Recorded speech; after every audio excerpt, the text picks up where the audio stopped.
That's a fair point. Number one rule on Thoughts from the Bench, which is the show we're on right now, is don't promise things you can't control. True. Okay, Did Greg? you steal that from something, or did you just come up with that on your own? Just out of curiosity. No, I came out. I don't think so. Let me Google it. Don't promise. Because like I'm things just you saying, like can't. if this is like some Fight Club something or whatever, like don't make promises you can't keep or something. No, I mean it's close to that, but like it's also like don't make promises you can't keep. Feels like you're saying, yeah, I'll be there, and then the day comes up and you're like, I don't really feel like going.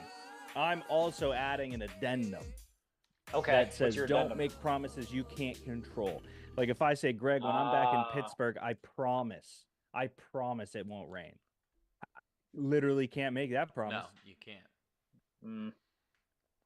I can tell you, I promise I looked at the weather, and I promise that it said no rain. But aside from that, Mother Nature might just be like, I'm in a mood, you know? Are there wolves on your shirt, Greg? No, it's the PPG Place skyline. It Got it. definitely looked like a wolf shirt. So- I'm right there with you. From where it was cut off, Greg, it looked like the two buildings were wolves. Oh, like howling the at sides moon. like look like wolves. Yeah. Can you wait? Yeah. Do that again. Rub your nipples for me on air. There we go. Yeah, you're welcome. Man. So, welcome to Thoughts Hi. from the Bench. Everyone. We are gonna crack the beers. First half of the show, we got something, and the second half of the show, we got something else. Yes, we do.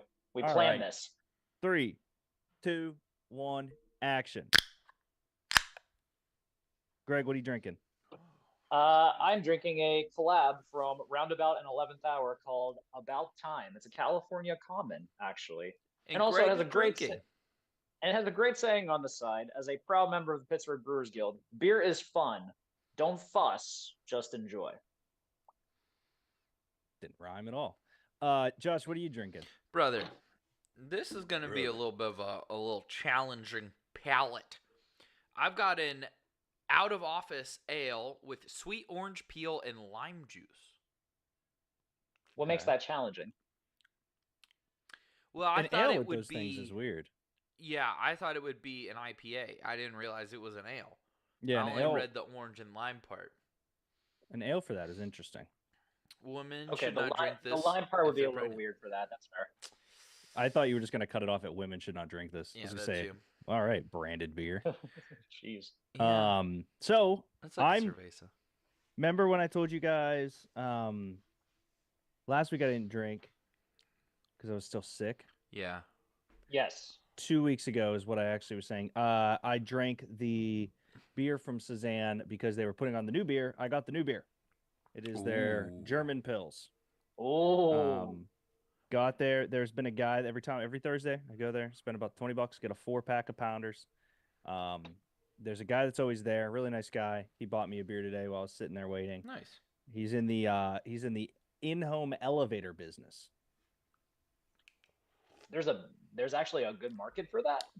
Well, think about it. It's niche, It is probably fair. expensive as shit. Definitely Damn expensive right. as shit. Oh, And yeah. Oh yeah. the way they throw up houses in Nashville, there's a lot of It's rich like people. everywhere. Yeah, It's if you had a insane. 5-story mansion, are you gonna want to walk 5 stories? No, already spent- that's for peasants. Yeah, you already spent Yeah, $3 million on the absolutely. house. Buy Huh. an elevator. I'd be curious if that's something that's like, is that part of the initial construction, or is that something that's like added onto Probably it? both. They probably Adding would upsell be big what- houses. Oh, adding would be a bitch if that Yeah, was a thing. imagine subtracting. Oof. Yeah, how do you get the fucker out of there? You're like the new owner, and you're like, I don't need this elevator. don't Like, need please this. remove it. I have a Shut up, 2-story everyone. lab. Everyone needs an elevator. Damn it. So first half of the show tonight, which we should probably just get started because I feel like this is going to take a good amount of time. It might take a minute. Mm-hmm.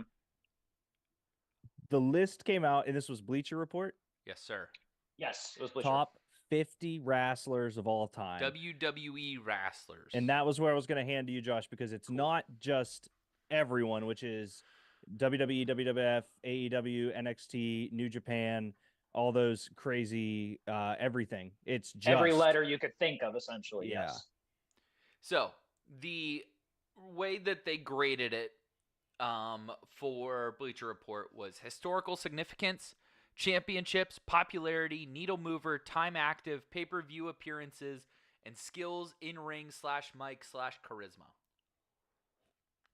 So they took what would normally be 2 things, turned it into 1 category on skills: pay-per-view appearances, time active, needle mover, popularity. So I had asked Deke to put together his top 50. I've put together my top 50. Greg didn't. Greg didn't. I did not. He doesn't was care about busy us. or working or had a real job or something. I had a long day, so don't start. Okay, we did still. Josh I'm and excited. I's day, I'm excited for this though. all we do is make little cute videos, Josh. So we That's had all true. the time in the world. All we do is post things on the Tickety Talk for Yep. people, so they pay us monies. So At we least can you buy make people beers. smile, so I will give you that. That's true. So do you. Okay, Mm, so that's right. and then we have the Bleacher Stripping. Report list. What order do we want to go in? Bleacher Report, then you, then me. I would probably go you and me, and then Bleacher Report, Sure. because I feel. Well, let's go me. Let's start And with then, with the official list, Derek's. And Okay. Let's see. well, and I guess my question then goes, Josh, or do we want to do 50 and read all 3, 49, 48? Oh, Or that's would what I that- meant. Yeah. 50. Oh, yeah. Let's do that, Now- and then, but now I will real still quick, you read my guys use first the- one each time. You guys use the exact same parameters as Bleacher Report for like Correct. what you. Okay, I did not. Got it. Oh, okay. I'm intrigued I then. did a Derek list. I You will- also I'd expect nothing less. I also want to point out that they say specifically WWE top 50 greatest WWE superstars of all time. So, Independence, AEW, New Japan does not count For Right. Josh's for mine. Or, well, technically it should and be Bleacher theirs, but- Reports. Yeah, not Derek's. but Not Derek's. Derek's. Okay, Yep. so Derek, number 50 is who? Number 50, Sami Zayn after he became a douchebag. Nice. Okay. Good okay, start. Yeah. Good okay, start. Okay. Yeah, I got some heat in here, Greg. Okay, I like that. I like that. When he became a douche, I'm talking like when he rocked like the Fidel Castro type like hat and jacket essentially for that. Okay, I can respect that. His first heel run in WWE is what you're Okay. thinking of. Yep. Got it. Okay. Not when he was back listening to ska music and kicking. Yeah. This man has held every major title except for the championship. He has been doing it for damn near 30 years. And he is a crowd favorite. And so that's why he's going to open my list at 50, R-Truth. Was okay. That's a good starting point. I say He made my longevity. list too. Longevity's important. Slap hands. 50 is way too low for the record. If longevity was the main key right here, he would get he'd get bumped up higher. That's For fair. sure. For Was sure. he ever not him? Like, was he He- always kind of the same little comical? Like, I know he wasn't always as funny as he is right now, but was he ever Yeah. not him? Yeah, he is kind of like transitioned to this role, but he has always been R-Truth. He has always done the rap like gimmick, and he Yeah. has always looked that way. Good Pilsner. He has Mhm. never like gone through like a physical looking transformation. His hair's gotten longer, but like for the most part, he has been that same character the whole time. Nice. I like his whole gimmick of coming out at the wrong time recently and it's- coming out at the it's was fucking thing. It's phenomenal. very pure. Phenomenal. Fucking awesome. And he's a crowd favorite. Like, there's a reason why, even in the era when they weren't having any fun, like the PG era, R-Truth was still a crowd favorite because he could operate in that space. He could operate in any space. Ruthless Aggression era, Attitude era, PG era, whatever era we're in now, he was able to operate. He's the man. Yeah. Okay, Derek, who's number? Oh, and then number 50, Greg, for Bleacher Report is, well, it's the big show. Longevity alone, easily. It was like 99 to 2019. What if Like I told you 20 years- R-Truth's was longer? Damn, that's crazy too.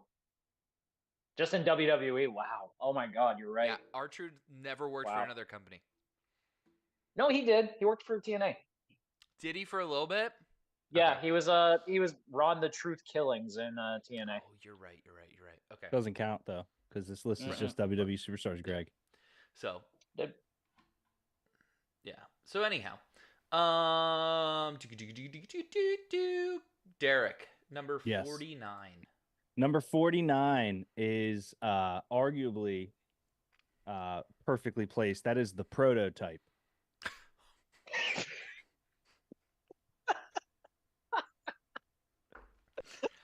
The prototype. You know what? I think the kid's got something. I'll tell you that. He's got the look. He's robotic. He's robotic. Yeah. He's got some. He's got some mic skills. He can work on him a little bit. Yeah. The physical appearance alone is perfect. It's just he might have to evolve at some point, but we'll see. But you know what, Greg? He's only got 5 moves. That's all you need. But they're all of doom, perhaps. Perhaps. Yeah, I don't know what that means, but 49. 49. John Cena's original bit. I love it. Okay. At 49, I have Mike the Miz Mizanin. If you are talking about longevity, you're talking about a guy who has held every major championship, who has headlined WrestleMania, who has been the staple, right? No matter what, you knew The Miz was going to give you something that you could hate, cheer, boo, whatever. He has gone on the roller coaster ride of heel, face, fan favorite.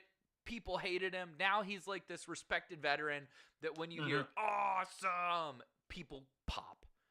He deserves to be on this list. Is he one of the best to ever do it? Absolutely not. But you know what, man? You got to respect the fucking Miz.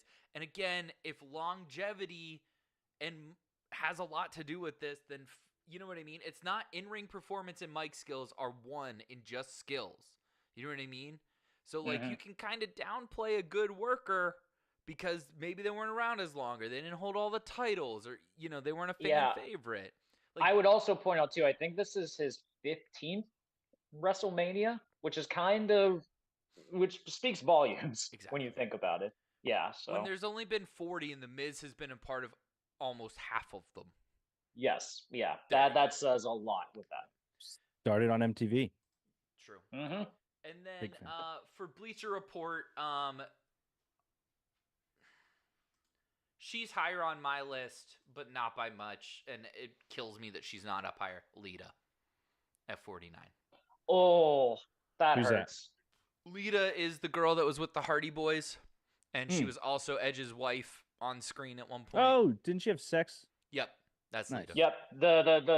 Yep, and also the famous love triangle between her Edge, and Matt Hardy was just internet galore. I will. Maybe she'll make my list next year. There you go. I'll go watch some tape, if you will.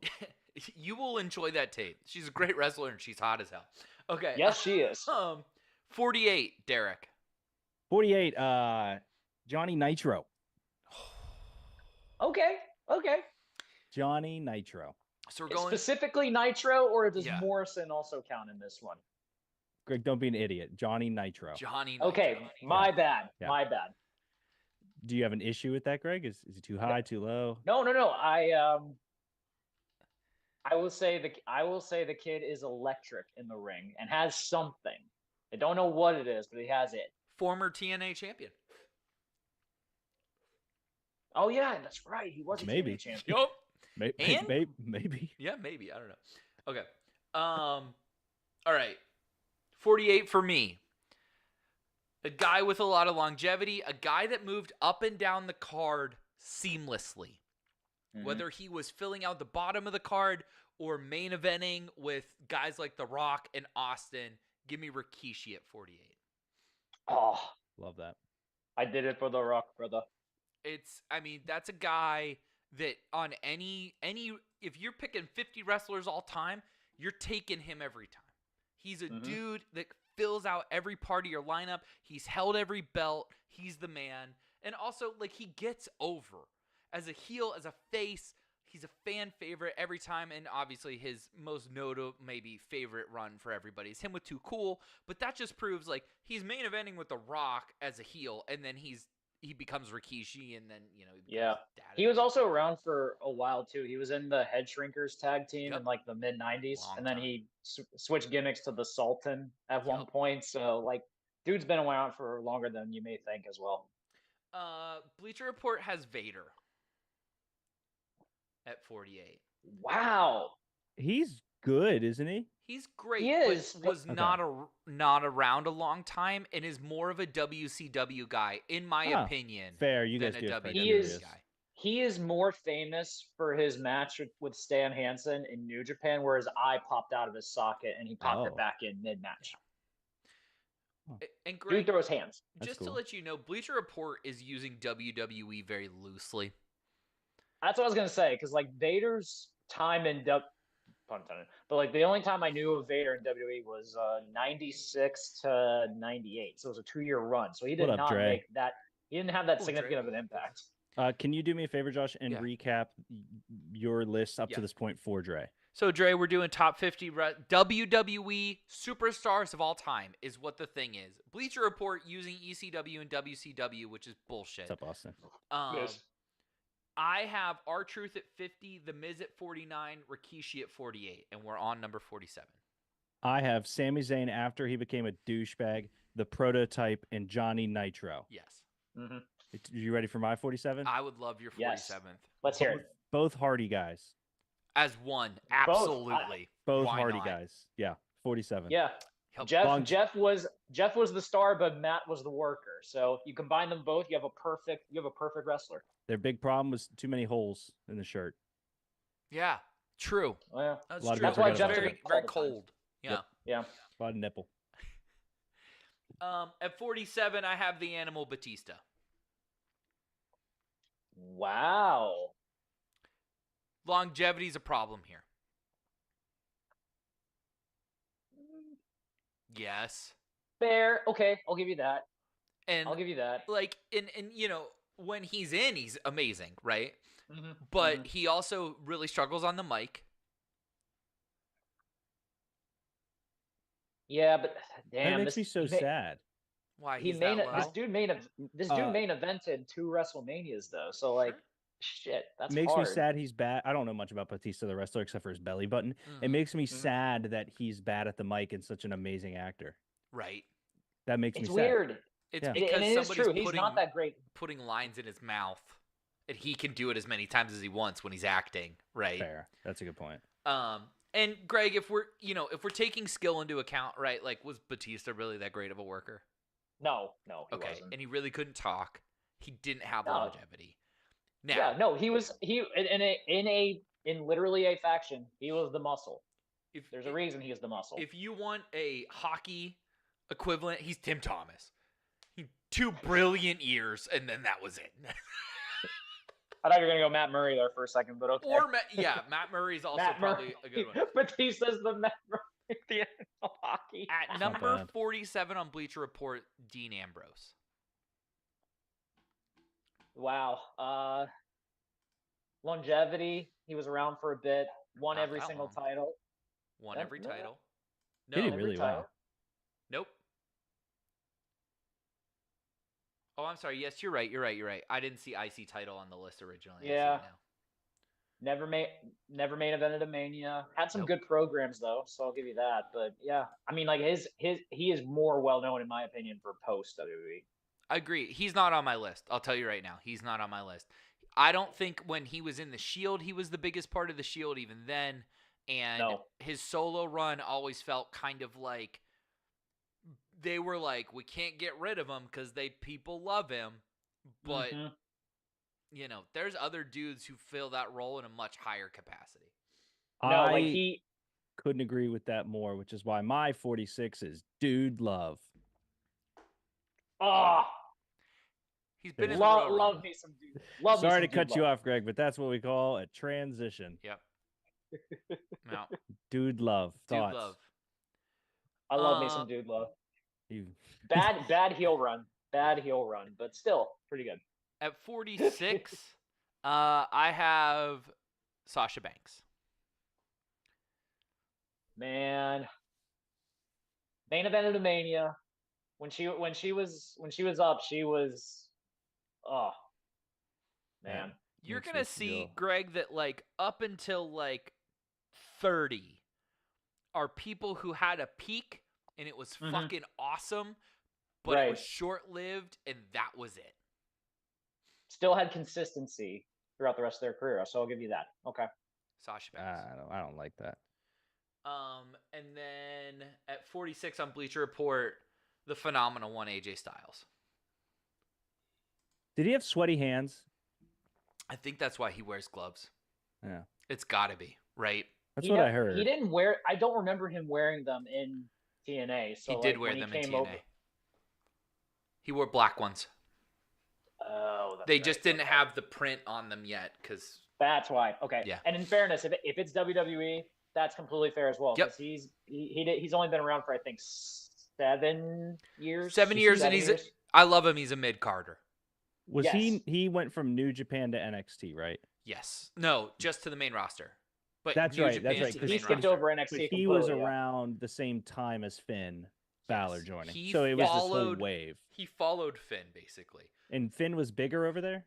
Finn was bigger over there, and he replaced Finn in the Bullet Club, and then got replaced by Kenny Omega. Yup. Yes. I know so fucking much about wrestling. So much about wrestling.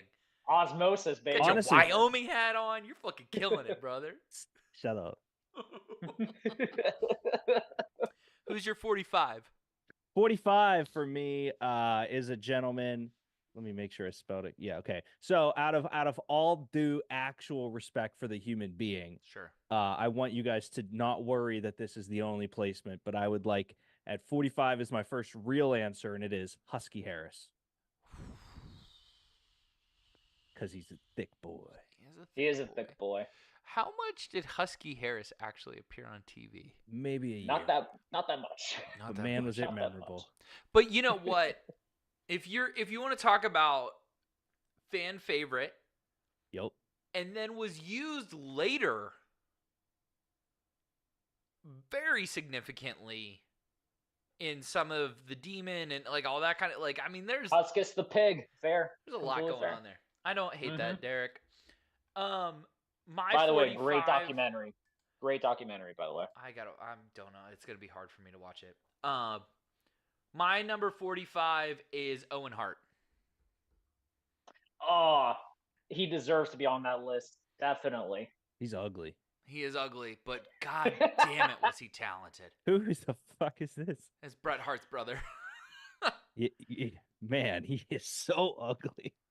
Oh, dude. When he first debuted, they put a luchador mask on him. That's how ugly honestly, he was. He was known as the Blue Blazer. Yeah. This is an insane picture. He looks like if Owen wasn't got beat. Yeah, pretty with much. A shovel. Pretty much. He was good? No, but my God. Owen was awesome. Derek, he was awesome. Good. He looks like Patty the Baddie. He's also he's also known he's also known as one of the greatest pranksters of all time in WWE too. I like that. He's and the reason he doesn't have not higher on the list is he was killed in an accident in the ring basically. Oh. He's the guy that fell from the zip line. And his wife his wife has forever blamed McMahon for it and will never let him any of his likenesses appear in WWE stuff ever. How could you not blame him? Right. Mm-hmm. Okay. So we both picked guys that died. Yeah. How about that? Bleacher Report did not pick somebody who is dead. Thank God. Oh my God. At 45, we have Asuka. He does look like Patty the Baddie. Is that the Japanese chick? Yeah, that is the Japanese chick. When she came in, she was a badass. Yeah, right, Josh? Isn't that Patty the Baddie? Now. Yeah, it looks exactly like Patty the Baddie. I agree. Sorry, keep going, Greg. No, like when she first came in, she was a badass, and she's kind of like she's at a mid card level now, but she's still entertaining as hell. So NXT counts for me, Greg.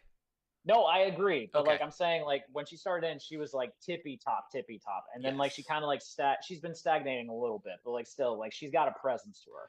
I would say at this point, she has Rikishi vibes where she can be at the top of the card if you need her to. She can also just have a great fucking match and be cool. Yes, absolutely. All right. Absolutely. Derek, who do you have at 44?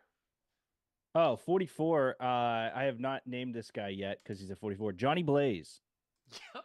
Johnny Blaze. Good wrestler. Yep. He's great. He's kind of like Johnny Nitro, but different. Yes. Well, very different. Spelled different. Yeah. Different styles. Yeah, absolutely. Yeah, he gets a lot of heat. Absolutely. At 44, I have Mr. Perfect. Oh, Kurt Hennig. Loved him.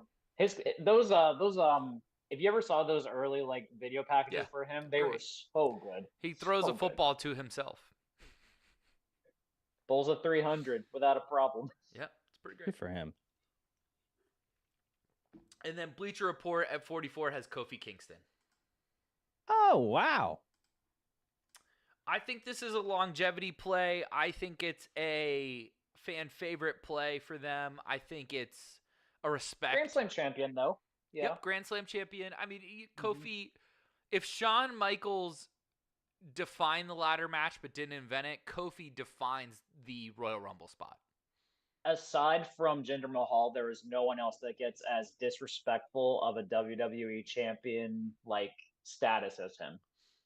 Interesting take there, but because everyone completely forgets that he was a champion because of like Lesnar just destroying him. Not us real wrestling fans, Greg. That's right, Greg. Damn right. Derek, number 43. 43.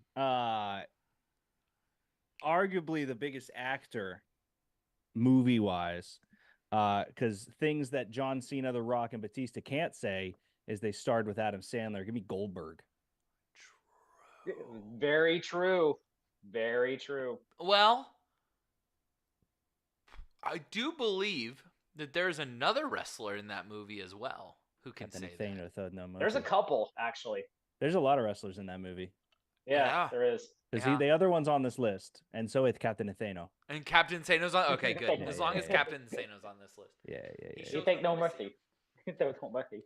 At 43, I have the phenomenal one, AJ Styles. Okay. That's a taste thing more than anything. That's why he's above an Owen Hart. It's in line with BR's list, and in fairness, like he gained his like popularity outside, and then when he came in, he's been pretty well placed so far. Yep. So okay, and then Bleacher Report has the Enigma Jeff Hardy. Yeah, man. When he was hot, he was hot. Dude. I feel like that's low. I think if you're talking about him and Matt together, I think it's low. But if you're talking about just a singles run, I think it's kind of fair. Okay. I think it's fair.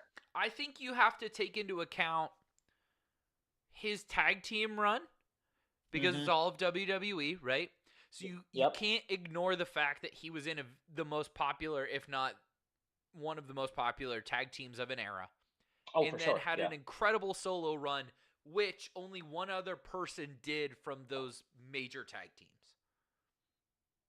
Yeah, I will definitely give you that. That's for sure. Deke, who is 42 for you? Oh, a guy that I think got carried by his tag team partner and never really hit his peak of what he could have been. Shawn Michaels. Yeah. Absolutely. Yeah. Mm-hmm. Marty Jannetty carried that bum. Absolutely. Not even as hot as the song says he is. A lot of chest there. Yeah, really. Like, and he sings it himself too. He's a narcissist, if anything. Yeah. I just think he could have hit his peak. I got a couple guys coming up that never really hit their peak. So Shawn Michaels. I agree. Mm-hmm. 42, I do have to put an asterisk in a preface. Obviously, what happened with him is a tragedy and should be, seen as such. But if we're talking about inside the WWE, inside the square circle, you will be hard-pressed to find somebody much better than Chris Benoit. Oh, that breaks my heart because I loved him when I was a kid. We all did. Oh, he was a fan favorite. He was a Grand Slam champion? Yep. Tag champ, US champ, IC champ, and World Heavyweight champion as well, which I lost my mind when he won it at 20. And he could have a match with anybody, and Now, on the mic, not as great. However, fan favorite, left a legacy because guys like who are higher on this list can point at Chris Benoit and be like, if he didn't figure it out, I wouldn't be here. So right. Mm-hmm. Bleacher Report has the ravishing Rick Rude. Ooh. Who the fuck is that? His time was like 87 to 90. And then like he came back for like a little bit in 97. Yeah, so like 87 or 90 on the list. Ravishing Rick Rude was really fun, Derek. He would put either himself or his opponent's wife on the crotch of his tights. Yeah. There's right. a famous program with Jake the Snake Roberts that he did that, and it was rising up the rankings. He's pretty great. Also, that mustache is elite. He's got nice abs. Great hair. But that was what was really cool about Ravishing Rick Rude is he wasn't just a body. He wasn't just there for looks. He could work, and was always called the fans in whatever town he was in inner city sweat hogs, and it was hilarious. He's growing on my list. And was, he didn't have a long run, but my God, could the guy work, and was such a good heel for the mid card. Like, it was just he's Baron Corbin before Baron Corbin. Wow. Ooh. You know how highly I think of Baron Corbin. Same. I'm well aware you both love Baron Corbin. Okay, Derek, 41. Great question, Josh. I think 40. Thank you for asking it. 41, a guy whose gimmick just outshined his performance. And if you lose to Shawn Michaels, why are you even wrestling? Give me Ric Flair. Absolutely. Oh. See? Yeah. Absolutely. It's just ridiculous. A bum beating another bum. Yeah. I mean, that might have been Shawn Michaels' first WrestleMania win of significance ever, too. Yeah, significance is a big word there, Greg. Yeah. It might be. Like, low-key, it might actually be his biggest win at WrestleMania. Because he is famous for losing at WrestleMania. Whatever. Give me a break. All right. That's such a great take. That Shawn Michaels can't win at WrestleMania is such like a chef's kiss. The only time he ever won at WrestleMania is he beat the living shit out of a 70-year-old man. Yeah. Didn't he didn't break the streak? No. No, he didn't. That's awesome. Did. That's awesome. Yeah, he lost. That sucks. There was one other time Shawn won at Mania, but it doesn't count because he wrestled like 65 minutes and the other dude was exhausted. So come on, let's be real. At 41, I have the 7th wonder of the world, China. She was actually the 9th wonder. You got the whole country? 9th. Yep. I'm a whole country. Yep. He misspelled it though. He put a Y in it, I'm assuming, so but that's understandable. I didn't. I spelled it like China the country. Did she die too? What? She died too, right? Yeah. Man, this is a dangerous sport. It's changed it, Greg. I changed it. Yeah, it is a dangerous sport, and her story outside of WWE is really sad. However, you want to talk about somebody that got people over is probably her most underrated quality. She could work. She was a specimen. She could talk, but she could work with anybody. She could work with men, women, didn't matter. She's in as a part of D-Generation X. She's not in by herself, which is bullshit. Yeah. Maybe now that they're not the same company, maybe Triple H does what he should do and put her in. Right. That would be low-hanging fruit for the fandom, I feel like. Yeah. Everybody would be like, about time. 41 for Bleacher Report is Sasha Banks. Okay, so kind of like right in line with like what you had too. Yep, that's fair. I think that's insane that you both have her that low. Derek, if she was still working, it would be hard to do that. But she just kind of has been sitting for what, 2 years, Greg? 3. So you hate Snoop Dogg. Yeah, I do. Yeah, so like what happened with Sasha was like she left WWE because there was they had a blow up about like how she was being booked, and then which she was bad. It was bad. She ended up going to New Japan, and she was like going to be the face of their women's division. She fractured her ankle in a match, and hasn't been able to work for like half a year, and then just signed with AEW. So like she's kind of now getting herself like back into shape and stuff, and in the public. She did sign with AEW? Yeah, she did. So like you want to talk about Greg, what year was that? 2015? The Women's Revolution? Yeah, it was like no, 20 I'm sorry, whatever year. Sasha Banks was my favorite wrestler. It was 2015. 2015 is when she made the main roster debut. Okay. That was the funnest era of wrestling for me because it was the first time that the female, like I thought that there's another name on here that I won't name, but there were They were twins. They rhymed with Skella. Sure. They were always like really hot, but really good. And I feel like there weren't enough women that were good. Yeah. And I feel like all these women came out of nowhere and were super good. Yep. And then they were finally no longer just sex objects. They were like good. Yep. They were athletes. Yeah. Yeah. Derek, number 40. Number 40. I have not named this guy yet. I think I need to add a little flair. Give me Johnny Mundo. Sounds right. You know what? Sounds just right where he needs to be, I'd say. Yeah, Johnny Mundo. He's awesome. I think he's absolutely. He would have a great feud with a dude who's like an Aztec prince that's also a cat. Yeah, Black Panther. A jaguar? Nah, close. Wire Jag. Okay. I'm so excited for you to come down here. There's just like so many dumb jokes that I make on a regular basis that like, yeah. Anyway, at 40, I have Lita. Okay. Just a little higher. I just think like her longevity is better than Chyna's or Sasha Banks.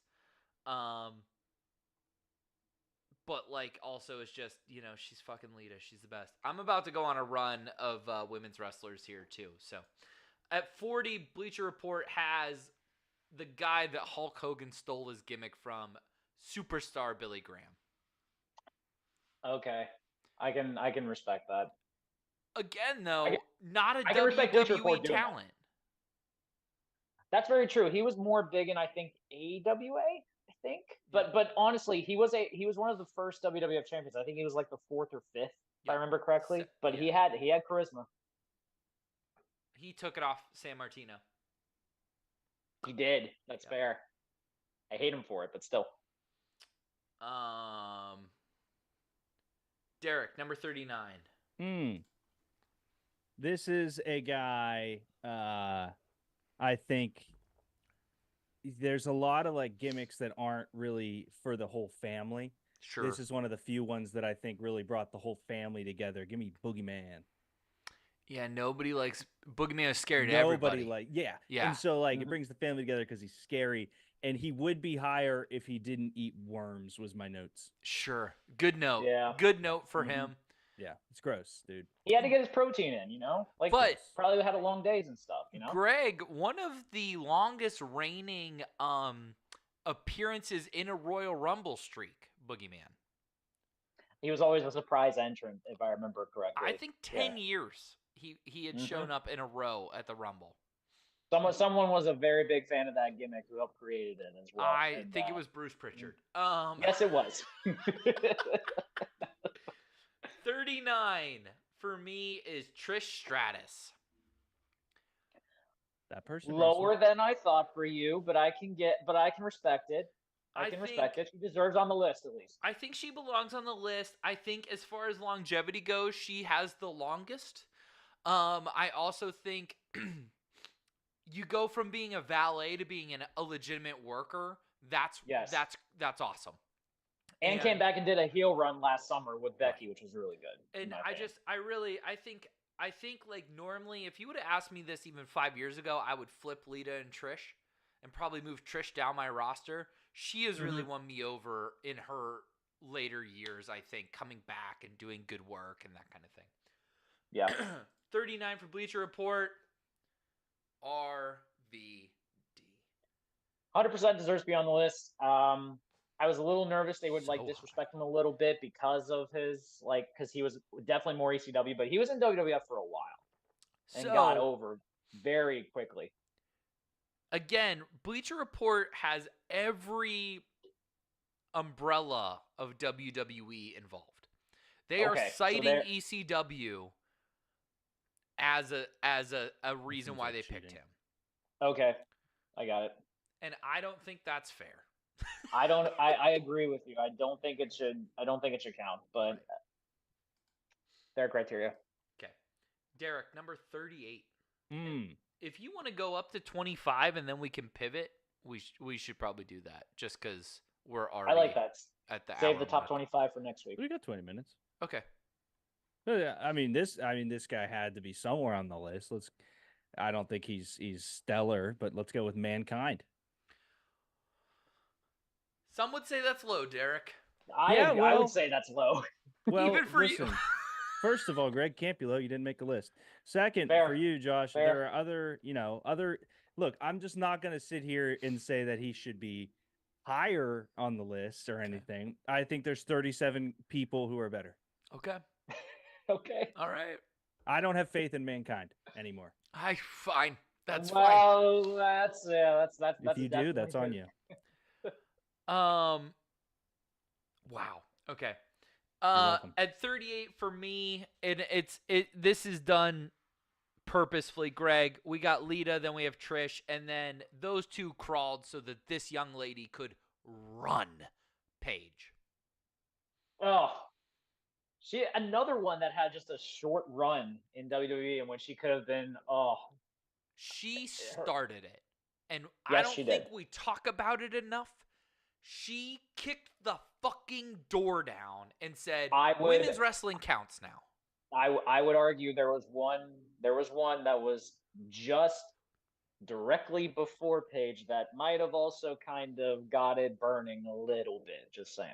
I met her. Yeah, I have too. And She she's was as at the pretty in person. rooftop. Yeah. She's Sorry. Mars said, "I know who that is. That's Paige." And I said, "Hi, Paige." That's my name. And I said, "Fuck if I know." Fuck if I know. With their picture. Yep. But all right. yeah, all-timer for me, 38. And then Bleacher Report had Owen Hart at 38, Greg. Okay. Which we can is just go to 25, Josh. I feel good about where everything's at. Okay, cool. Some things fell into place that Yeah. I enjoy. 37, Derek. The guy from the recent meme. I believe his name is Kurt Angle. Is Kurt Angle getting memed?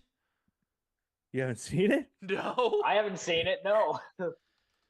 Oh, he looks like a freaking psychopath. Kurt Angle. Well, some would say he is a psychopath in the ring. In fairness, so yeah. He just like stares at the camera and shakes his head up and down, and the memes are amazing. Man, that did would the have hit more. Pittsburgh legend dirty. That would mean no. He's in my top 50. That would mean so much more if either of you knew what memes happened. That's Kurt Angle too low. Dre, unless look, I'm gonna break character for a second. Yeah.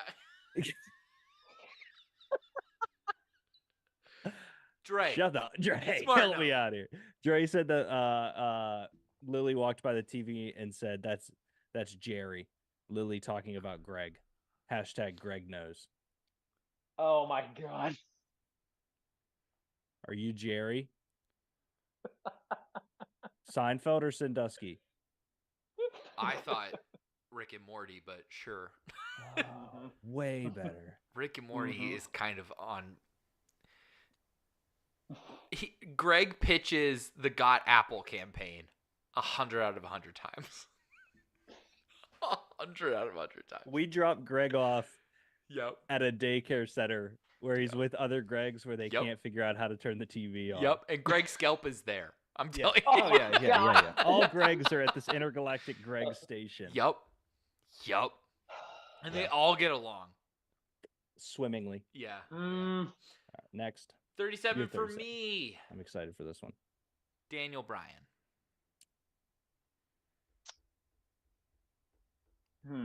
If we're counting just WWF, I think that's fairly placed. I would even say overrated for WWF or E or whatever you want to say. For the most part, was a mid-carder who then got to be WWE champion because CM Punk said, "I fucking quit." I would argue he was still on pace even with Punk in the company. Maybe, but you and I can have that debate when your ass gets down here to OKC. Fine.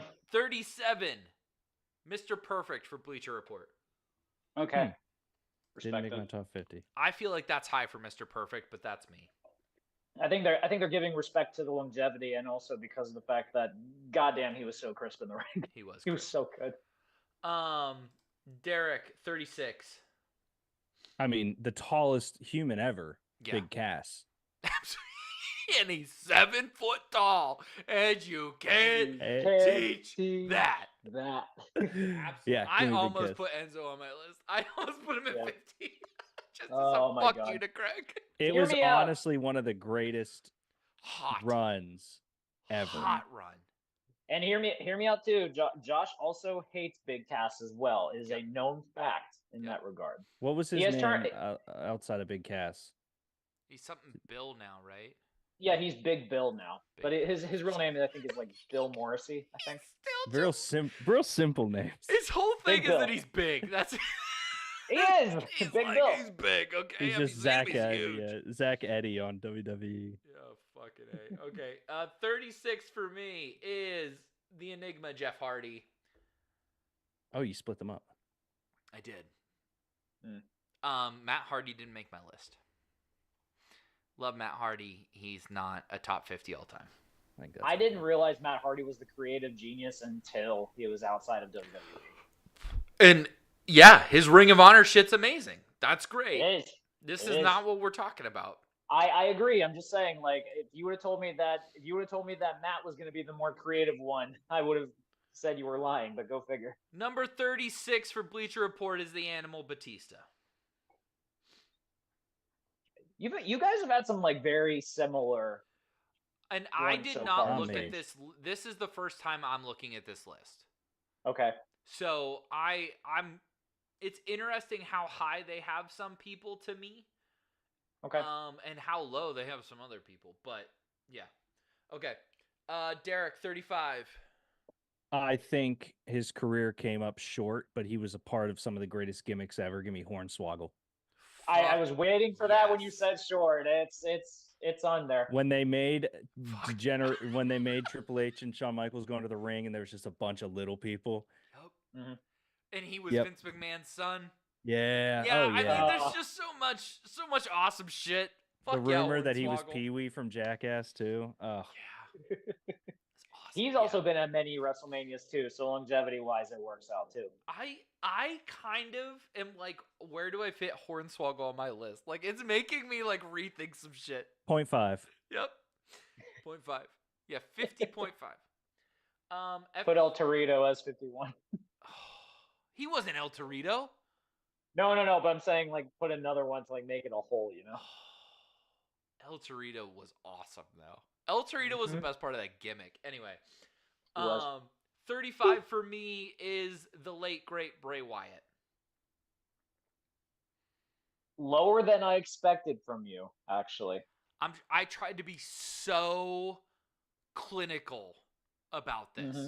I really tried to like remove emotions. Like Punk is not in my top 10.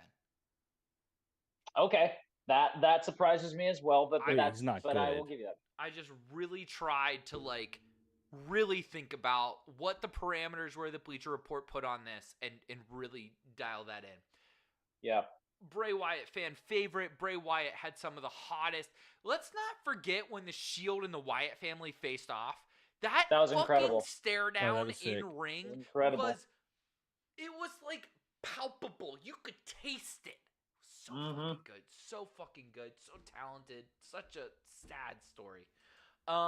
35 on Bleacher Report. This guy is way too fucking low, Ultimate Warrior. I guarantee you they are giving him like negative reaction because of like his ability to, because of his ability to actually wrestle and because he was a giant pain in the ass. Until you look at everyone today and you ask them their top 5 all time, and Ultimate fucking Warrior is in everyone's top 5. So Bryan Danielson has been on record numerous times saying that Warrior was his favorite wrestler growing up. Yeah. Not my top 5. Yeah, I'm sure. Okay. 34, Derek. 34. I spoke about this. I think this is a real one. The division was sick. I believe she was the baby face. I will take Bayley. Yes. Low for me, but that's also not that much lower. So I think that's just the right sweet spot for Bayley. Here's the reason it's my real pick there. I think when she was there, it was insane. And I feel like she got passed by a few people and was just kind of there and is now just there. Rhea Ripley and she got passed. Bianca have definitely passed her. There's no doubt. Bayley's great, but now she seems to be somebody that can push you forward as opposed to ascend herself. And that is Derek's actual wrestling knowledge for once. And Bayley, that's damn good knowledge right there. Though. There is also a new Bayley on the block. Bayley is going back to being a face at WrestleMania this year. She's just a new Bayley, or there's a girl that is becoming the new Bayley? She's going back to almost old Bayley a little bit. Gotcha. Sick. And I highly think that will. I think we're gonna get a second run out of Bayley that is gonna be iconic. Awesome. Yep. I love that. And I think that she is an absolutely amazing wrestler. There's so many other females that are kind of passing her up. Yep. So sure. I'm excited. Oh, I mean, Bianca Belair and Rhea Ripley might be, when they're all said and done, they're going to be having top 10 conversations, not just top 50. And they haven't even faced each other at Mania yet. That's going to be 34 for me, Greg, is the Demon Finn Balor. Again, fairly placed, I think. Yep. He and Bray are the same in the sense that when they were on top, when they were the fucking man, it was awesome. But a lot of the time get pushed aside because they're maybe a little too weird or a little too different. Here's what's always going to bug me about Finn. If he did not get injured at SummerSlam and actually had a run with that title, that's always going to bug me because now we have never come close to anything like that for him. It's always been mid-card, upper mid-card for him. I'd still be watching wrestling if he did that. I think what's going to be really interesting, and there's a guy on my list, and he's going to be number 34 on Bleacher Report, that I think Finn Balor's legacy will kind of mirror, is Ricky Steamboat. Ooh, interesting. This guy could have a match with anybody, but he might be better known as being a tutor and a mentor to some of the greatest wrestlers ever. He will also, Steamboat is also known as probably the greatest rival to people as well. Yep, and I think a lot of people might feel that way about Finn. I would argue Steamboat is Ric Flair's greatest rival. I would also argue he's Macho Man's greatest rival as well. Maybe greatest match, maybe not greatest rival. Yes, that's fair too. That was one program, but Steamboat fits in that category where he never was a heel, always a baby face, could have a great match with anyone as well, but he never had that consistent run that was well known in that sense. All right, I want to it's tough because we're starting to get into really good names here, but I do want to respect ourselves here because I think the bracket for the best breweries in Pittsburgh is also going to take a lot of time. Are we finishing the bracket tonight, Josh? No, I wasn't planning on it. Okay. I was thinking we were just going to do the opening four and then the first round. Yeah, well, that was what I was thinking. Okay, that's perfect. Cool. What number are we on? 33. Okay. Do you just want to get to 30 then? It's up to you. Let's see. 33. Did a little Googling. This is not Travis Scott, but I'm keeping it at 33. Cactus Jack. Still lands at 33. Took me a second. It is not Cactus Jack. Travis Scott? Yeah, Cactus Jack. Still at 33. Yep. And he is not doing a collab with OU. Unlike Travis Scott, who is. Yeah. Oh my god. Shout out OU. Yeah. Boom. Fascinating. Okay. Great. Love it. Yeah. Question. Yeah.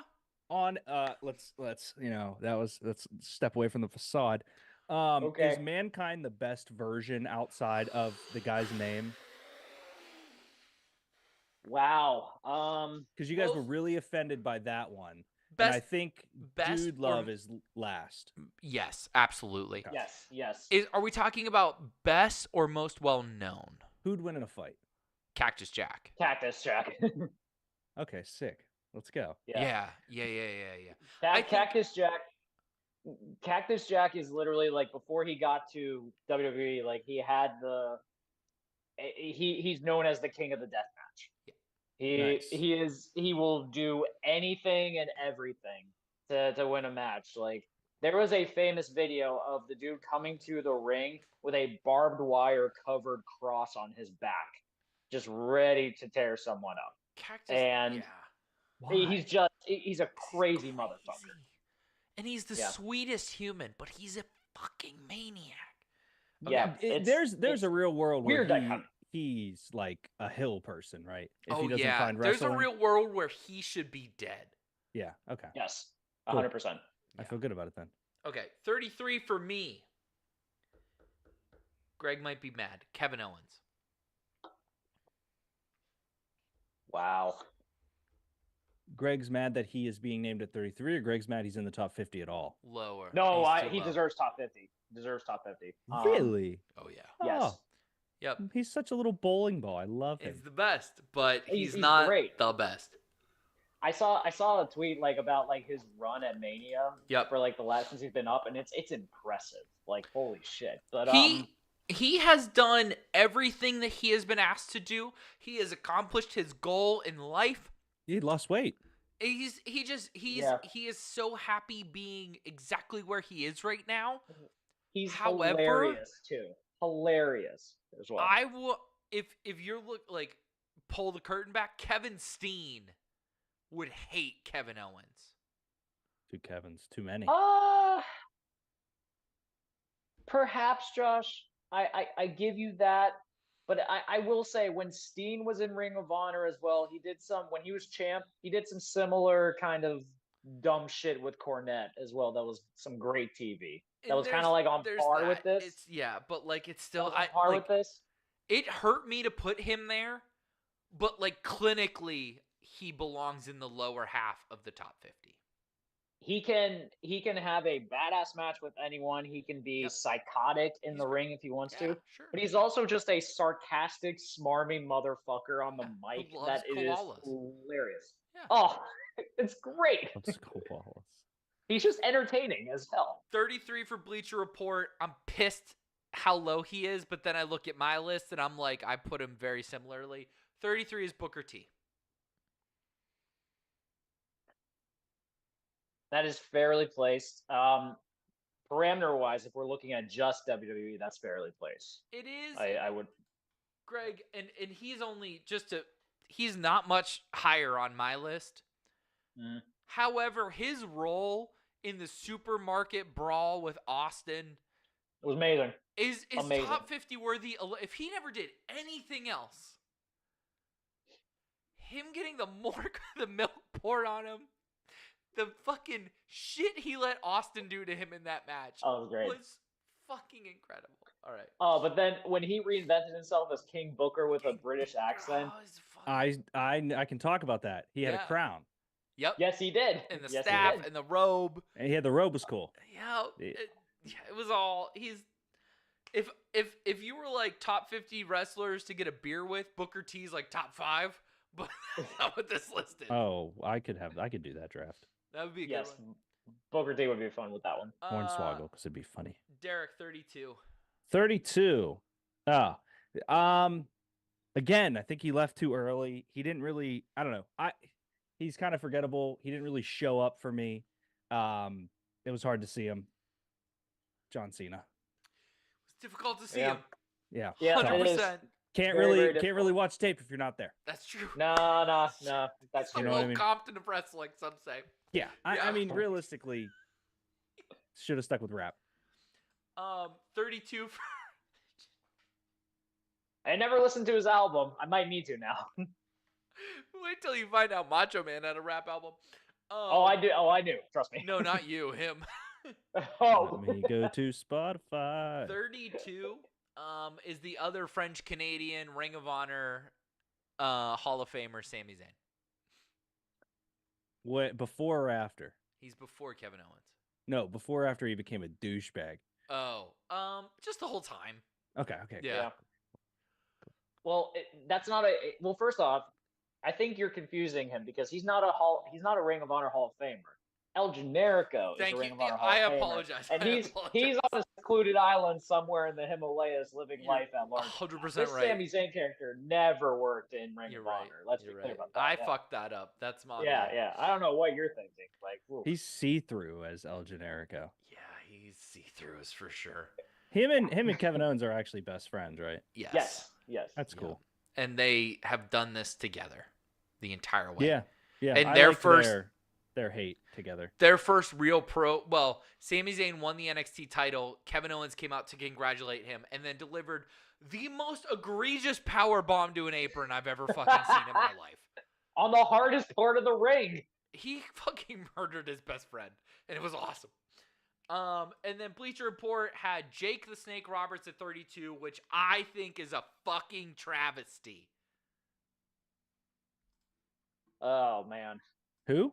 Jake the Snake Roberts. Oh. You know what, Josh?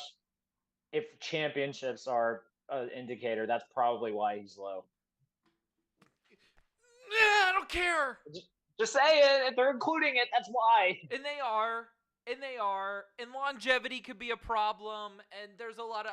But you did not become a champion in WWE in the 90s until you had a feud with Jake the Snake Roberts. Fair. Completely fair. Jeremiah writes in, be a man is a goddamn jam, and yins know it. Wait, what? Be a man. It must be a Randy Savage. I think it is. Yeah, it is. It's a Hulk Hogan diss track. That's awesome. It's ooh. There's a music video where they have a Hulk Hogan wannabe in the background. It's wild. JP, I had the Out of Office today. This was really good, and then I had the I'm Just a Porter. This was awesome. Greg would have loved that. That's a chef's kiss. How many more advent calendar beers do you need me to help you go through? Well, I'm almost done. You're almost done? Okay. I don't, Greg, those are probably bad by now. I would not. That's what Jello in your pocket says. I keep drinking them. Kane is at 31 for Bleacher Report, and that is we're on too 32. Oh, I'm sorry. Spoilers. They had Jake the Snake Robert. I fucked that up. They did. Yeah. It's okay. Start with them and then come back to me. They had Kane at 31, Greg. Bullshit. Longevity is an issue with that one. Titles are an issue with that one. High profile programs, you literally put him with Undertaker. He's golden on that one. So let's talk about old Kane. Let's talk about old Kane.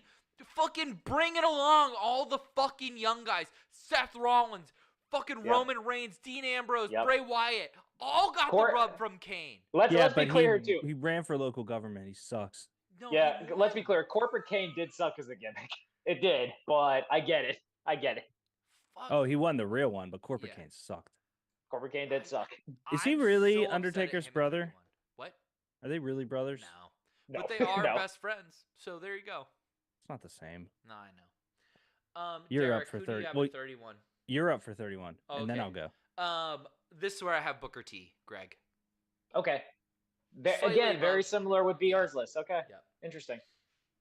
Greg or Derek 30. This is fucking crazy. I have Isaac Yankem. So shout out Bleacher Report. Oh, I'm so happy. Shout out Bleacher. I have Isaac really where you had Yankem. it? Isaac Yankem, the dentist, at 31. God, DDS. Put some respect on that I man. am at 31.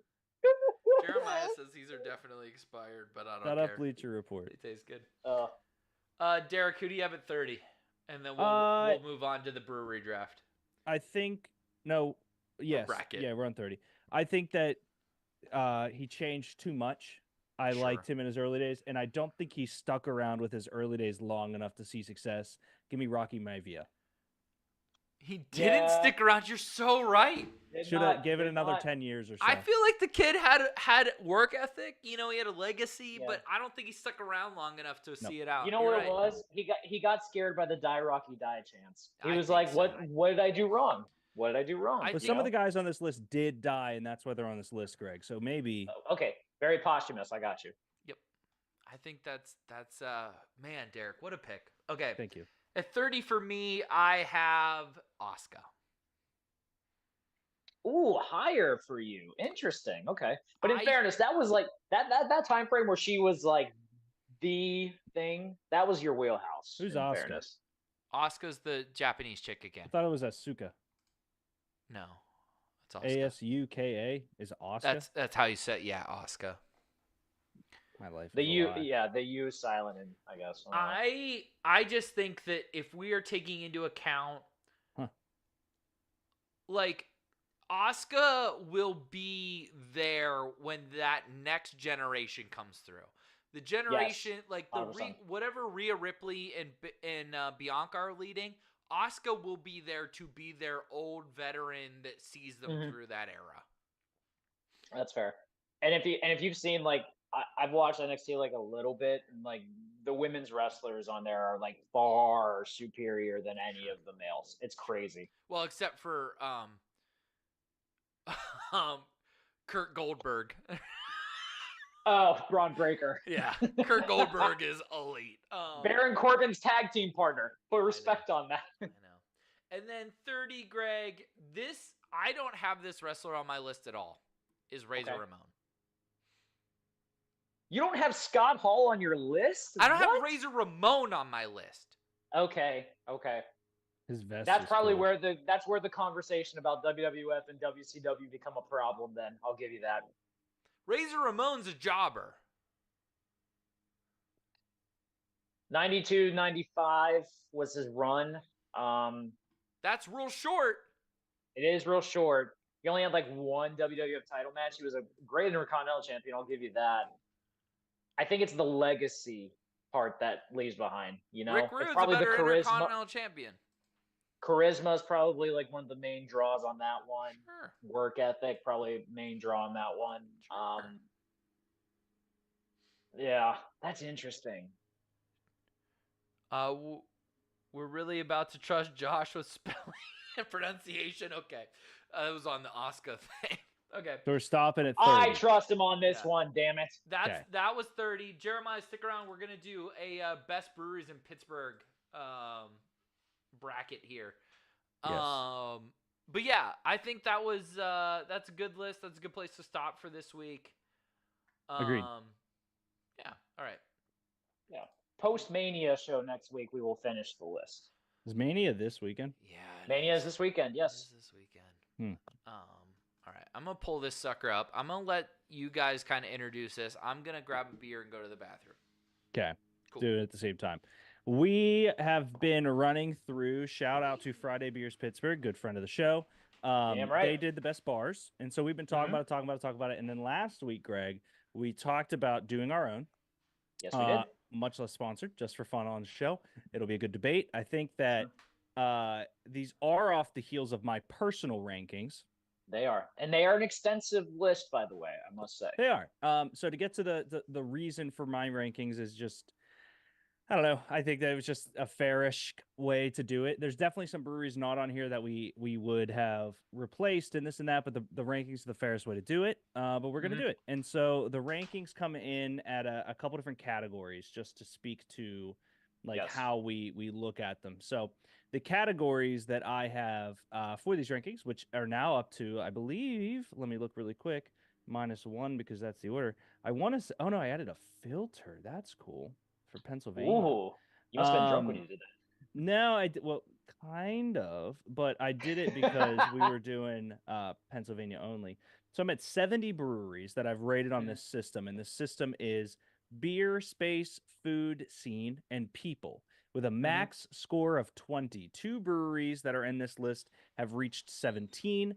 There's a couple different ones in here, but I'm very excited for it, Greg. Yeah, I am too. I would say that the way you have kind of graded your list previously has been very fair. It has been also like to the point that you have given very detailed explanations for why you have given them these rankings as well. So at least there's validity to it. So I'm intrigued to see how these go from a voting perspective as well, because now they're based off your rankings, but it's now the 3 of us voting on this. And how are we doing this? Of the best, like, I think the criteria should be the brewery that we would tell an out-of-towner to go to wins because of the rankings, because of beer, space, food scene, people. So it's not like, like, for example, I'm looking at this list, and if I went down to something like Fatheads, and I'm like, yeah, Fatheads currently ranked 43rd on the list, and I was like, oh yeah, like you got to check it out. It's a staple, yes, but it's not a better brewery to send a brewery person to than the top. So that's how I'm going into this. If you guys agree, or if we want to talk about that scoring too. I agree with that. I was going to use kind of like, I was curious how we were going to score that, but I think your parameters are kind of the good backdrop for that because it gives like a reason for why we have them that certain way. But trying to explain like where you would want someone to go for the first time, I think is a good way to look at it. And I think it's a fair way to divvy it from that. I think, you know, the other thing to keep in mind here too is like, I've not been to all of these. So there will be ones where like I can't weigh in. I made that clear too when I did the replacements as well. There's probably some that either you've been to or Deke has been to or neither of you have been to, but I just wanted to make sure that they were at least like represented. That's all. Agreed. And there's bars that we all had not been to in the other one. And I think the best way to do it is so let's say we get to a place where Josh, Greg and I have both been to the brewery. You have not been to one of them. What we can do is walk you through each score and rank them just as best we can. Obviously, I won't even look at my ranking. We'll do it like this is where I would kind of put them and why they are where they are. And then, shit, I can't remember what the other thing I was gonna say was. That's fine. I remember. The top 20 have been placed based on Derek's list. Did you talk about that? Okay, cool. Yeah. Never mind. All right, where do we want to start? Upper left, upper right? Yeah, I think top left feels American. Perfect. That's how I would do it. It does. Okay, so we have a play-in game between Hop Farm and Old Thunder Brewing. Here's a fun twist, Josh. Hop Farm's dead. Hop Farm is dead, I think, right? No, Hop Farm's still around. Oh, okay. I've never been to Old Thunder, but I'm aware of its greatness. Oh, okay. So the reason that I added Old Thunder to this list because Josh and I have both been to Old Thunder. We have? So I wanted to like it. Yeah. Oh no. Oh no. That was during one of the long beer excursions that we did. We did some long beer excursions. We did. So Old Thunder, for people who don't know, is in it's in Blawnox, PA, which you can't get more yinzer than Blawnox. No, you can't. You cannot. It's in Blawnox, PA. It's right along the main street in there. And it used to be a post office. Yeah. It used to be the post office there. And it was gutted. And they turned it into the brewery that you see. What's cool about the name Old Thunder and the design of the logo is just a hammer. They came up with the hammer because when they were gutting the place, they found a sledgehammer that was standing upright in the basement as they were gutting it. So they used that as the inspiration for their actual brewery logo. Derek, not that this matters, but it is also my neighbor's brewery in Lawrenceville. And you forgot about it. Well, I didn't remember the name. That might be the best part about every aspect of this. Yeah. Well, I haven't been home in 2 years. It's been a minute. Well, let's walk through. So, Old Thunder and Blawnox, Hop Farm over in deep Lawrenceville, near you. Yes. Right by where we lived, oddly enough. Yeah. Yeah. So, personally, I have had Old Thunder beer. Mm-hmm. It was like a Heroes and Ghosts, I think. That's like the one that's like they're most well known for. Yeah, I think so. It's a blue can design, I believe. Yeah. What's the food like there? No food. Food truck. Yeah, no food. So yes, and for the category, Josh, just so you know, food scene. Yep. Matters. So local place, food trucks that go. Did you guys eat when you were there? Yes, we ate at the food truck when we were there, and it was good. Cool. Mm-hmm. How's the inside space? Huge. It is. It's deceptively big. When you walk in, very long bar. Yep. When you walk in, a lot of seating at the bar. Seating around the area is pretty spacious. And if I remember correctly, they actually had a really nice window view, like looking out into the Allegheny river area, I believe. And it was pretty nice, I will say. So it's a beautiful space, actually. Also, the bartender was super friendly and was pumped that Greg and I were filming. Yeah, most breweries are awesome. Yeah. Well, that's true. Here's so I feel a lot of Old Thunder coming from the two of you. Can you name any beers like from Hop Farm that are I mean really for me this is going to come down to kind of where you two stand because I don't feel equipped enough to pick. Now I think Hop Farm is delectable, but I don't know if I've been to their new location, but I'm aware of them. I know Old Thunder is good. So Hop Farm is still in the same location as it was. The difference is that they just they expanded the seating. So now they have like the entire warehouse that was connected to it. They now own it. They open it up for seating. They sometimes have like live music there and stuff like that. So it's a much bigger space than just the tap room that was there previously. Now, this is where it gets tricky to me. For beer, Fresh Pot of Porter is one of my top 5 all-time beers. Agreed. It was the first coffee porter I've ever had. It is exactly what I want from a coffee porter. It tastes like coffee and is exactly just perfect. And I've had it on nitro too, which is even better in my opinion. Fresh Pot of Mocha, the cocoa coffee porter on deck right now. Oh, I need to go there sometime. But I have a slight sentimental attachment to it because it was, I believe, the first tap room I ever went to was Hop Farm. Actually. I don't want to sway anybody, but Josh, if you could go to hopfarmbrewingco.com/r-beer/ and look up the beer called Night of Cladano. Derek, it's so funny that you say that because I was already on this website and I already acknowledged that they brewed a beer for Jaromir Jagr.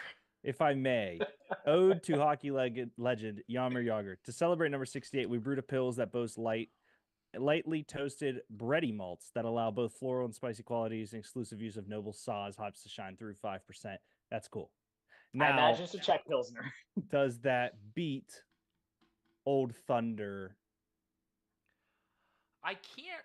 So here's where I'm at. I didn't remember Old Thunder until Greg told me what it was.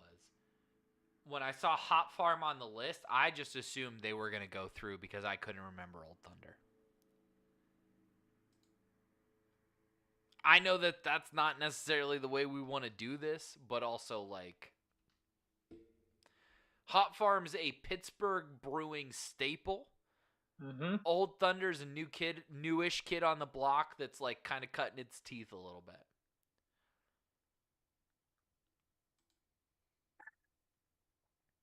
Also, whoever wins is getting fed to Cinderlands. So yeah, they're getting fucking bodied. They have to play Duke in the next round. All right, Greg. Final. Here's what. Yep, that was Josh's final words. I think that was amazing. Greg, final words. It sucks because I think that Old Thunder has made a lot of headways in the brewery scene in Pittsburgh, but Hop Farm has too much equity and has too much historical significance for me. So I would have to lean towards Hop Farm.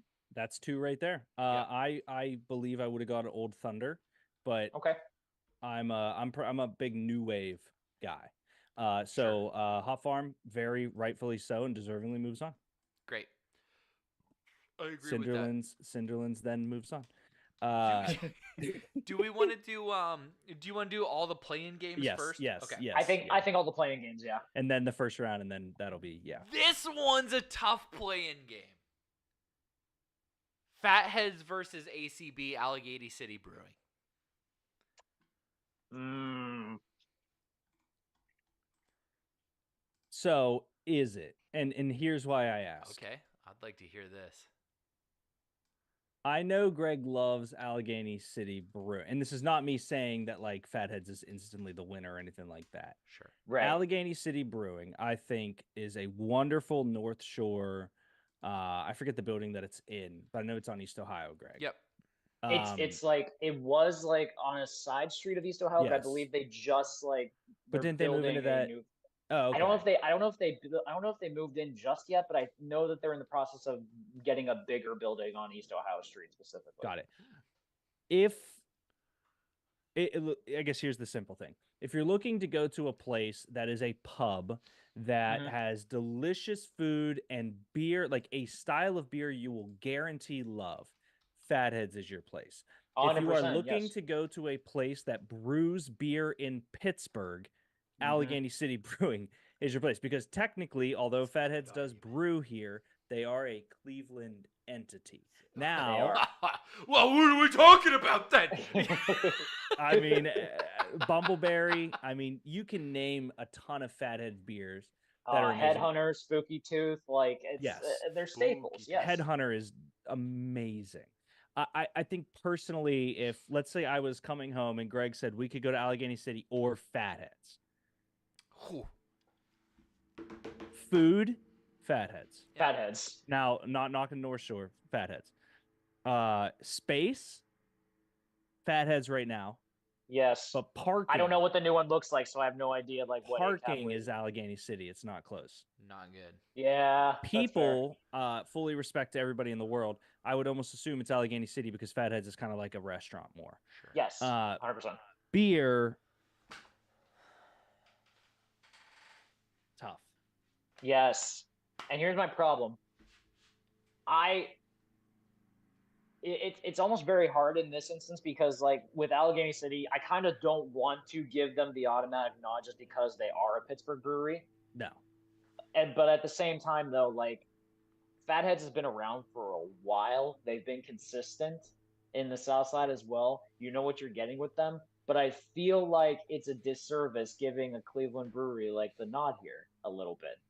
Not even if they're Cleveland, like, because for the record, there's a brewery on this list that's brewed out of like Lakewood, New York, that we're probably gonna give like a very nod to. Oh! Just saying, but I think taking that bias out of it, for me, I kind of have to lean towards Fatheads. Josh, how do you feel? I kind of have to.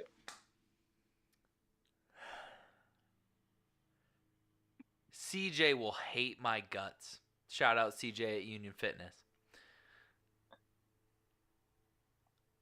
There was a time when you two were young puplings that couldn't even legally drink beer yet, where Fatheads was delivering craft beer in an era when nobody was. And they were growing and expanding.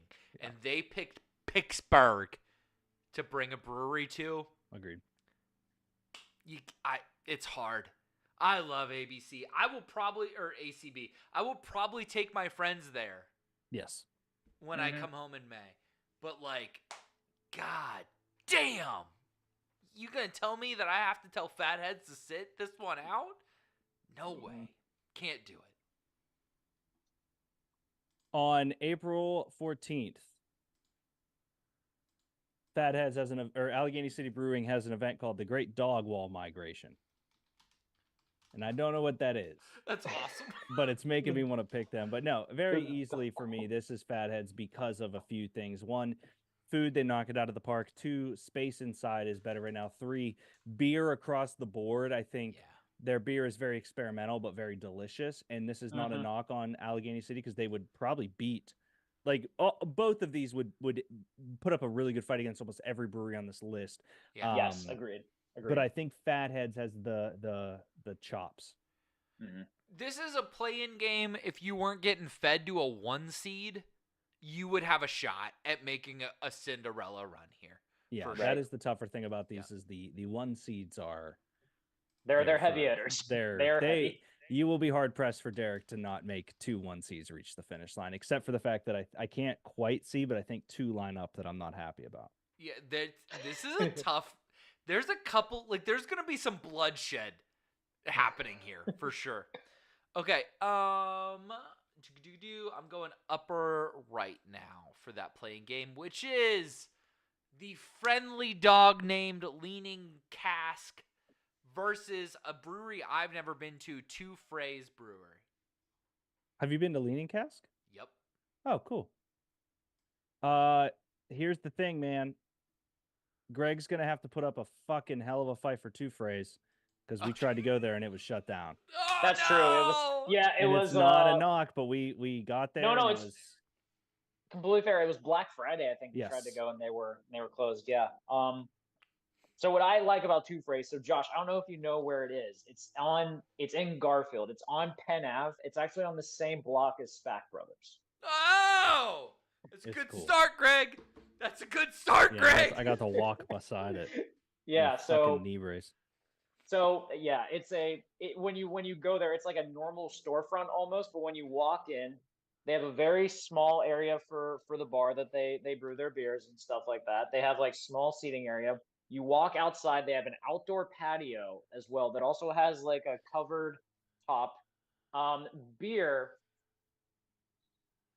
It's interesting. I haven't had a bad beer from Two Phrase, but I also can't pick out like a specific beer that I would go out of my way to get at Two Phrase, if that makes sense. Like quality wise, they're good.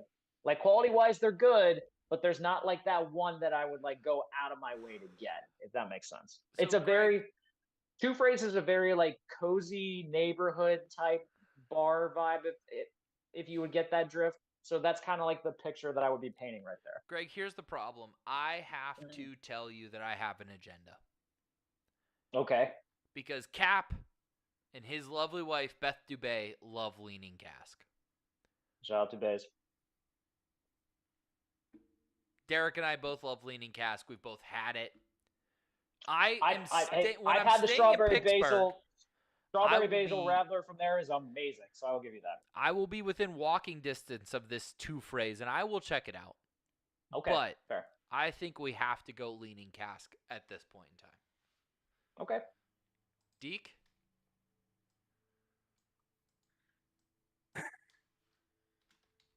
I believe in miracles, and I believe in freedom for America. And I believe I will love Two Phrase Brewing. When you get there. When I get there. I think Leaning Cask is cool, but I've never heard somebody in the city of Pittsburgh tell me I have to go to Leaning Cask. Right. Two Phrase is my vote. Yeah. Ooh, okay. Oh, wow. Was not expecting that. I didn't see that coming. That. I believe I will love Two Phrase. I like Leaning Cask. I believe Two Phrase is going to be pretty high on my list. Like I'm looking at my ranking score right now. My guess is going to put Two Phrase in the top 12. Also, fun fact, they just hired one of the head brewers from Necromancer to work at Two Phrase too. Yeah. Oh. Mm-hmm. Well, Greg, it comes down to you, brother. I did enjoy Leaning Cask in the times I went, but for the sake of the fact that if you're telling someone to go there, Two Phrase is right in the city. You can have plenty of food options if you want within walking distance from there. Leaning Cask, you got to go all the way to Springdale for, which is a little bit of a hike. So I say Two Phrase. I believe that's our first 9 seed to win.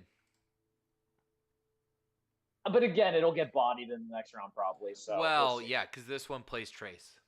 So. Oh, fuck. Within walking distance for each other, actually. Fun fact. Yeah, that's when we were picking our Airbnb for the 10th. I said this one's within walking distance of all my friends, so that's where we're staying. Yes.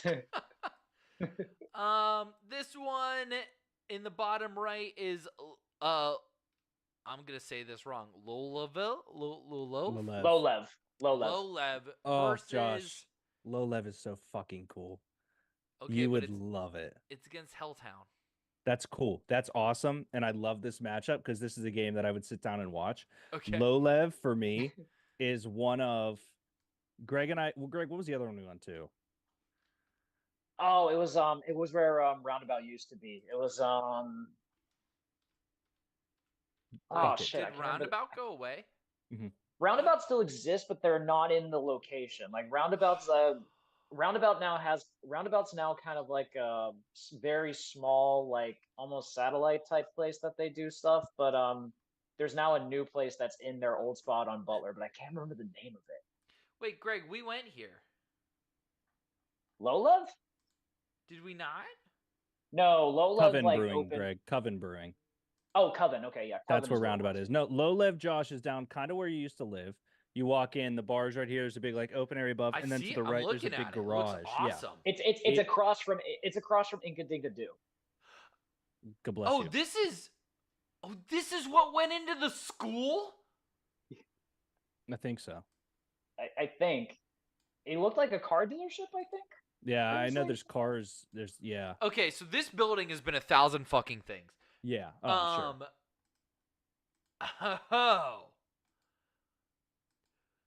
Oh. Yeah. No. Now, Deke, full disclosure here. This would have been my hometown brewery. I do have some slight heat for Low Lev just because of how long it took for them to actually get me a beer because their taps wasn't working entirely. Just some slight heat on their part. Beer was still good. This place looks awesome. Agreed. They had some tap issues when I was there. And in fairness, they had just opened when we went. Just opened. Yeah, they got decent food there. It was delicious IPAs. Really, really delicious IPAs. Do me a favor real quick, Josh. They are up against Helltown.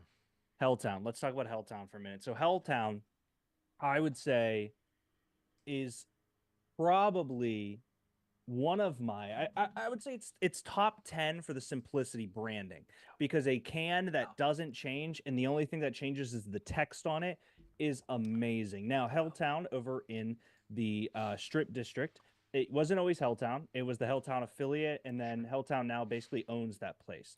Helltown for me is a special because during COVID, it was the only place that was open really outdoors. You could go get drinks.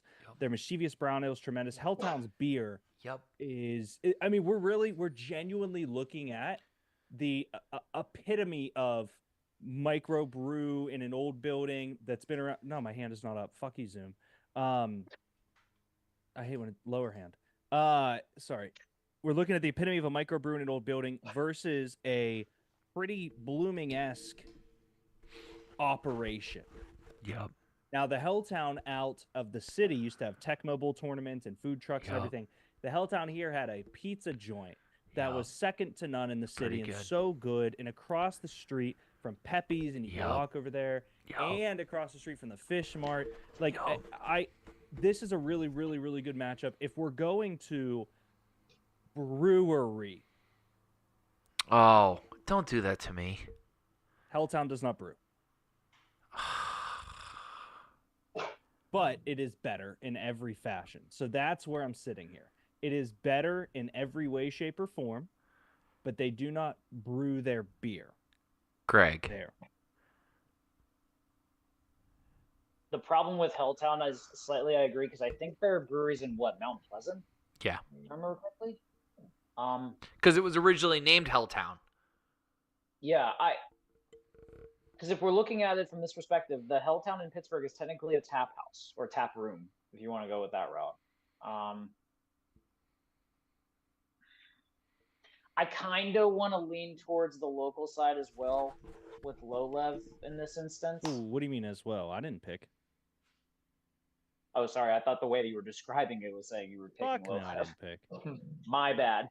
Also, Low Lev just had speed dating the other night. Tonight? Really? Oh, it's tonight. Should we call?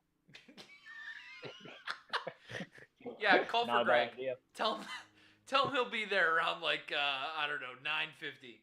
Deal. It shuts down at 9. Sorry, keep going, Greg.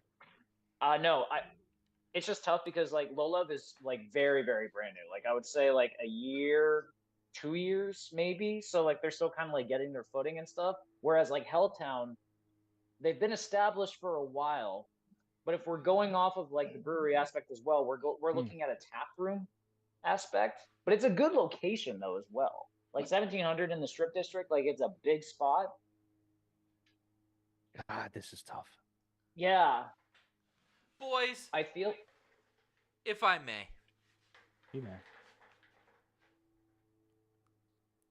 At one point in time, there was a thriving brewery in the Pittsburgh area named Rivertown. And they had a couple of delicious beers. Chief among them, Halakaliki, one of Josh's favorite beers of all time. Halakaliki Maka is the one I say. And when that place was going fucking under, who reached out a hand? Leroy. Greg is like having a meltdown. Sorry, hang on. Go get your girlfriend, Greg. What are you doing? Come on. When Rivertown was going under, when we thought that Pittsburgh was about to lose a brewing staple, who reached out a hand? Helltown. Who kept Rivertown We did lose that staple, by the way. alive? Who then injected even more money and passion and love into this scene that we have dedicated a month's worth of debates over? Helltown. Helltown Brewery has been here. They will be here when this list is concluded. And for me to walk away from Helltown just because they're not brewing in the Pittsburgh city limits is unfair to what Helltown has done for Pittsburgh brewing as a whole. Thank you. I will cede my time to the senator from Nashville. Yeah, simple answer. I have Lowlev at 40 and Helltown at 62 on this list, which is weird. Damn. I didn't think it was that much. Helltown's proper brewery isn't anything to write home about. Just a big warehouse with mediocre food trucks. I'm with Greg. Shut the fuck up, Jeremiah. I love you. It's tough here, man. And here's kind of the real reason behind it. We're not rating the Helltown Brewery. Okay. If this was the best beer brand, that doesn't even feel good to say. Stop. Nope,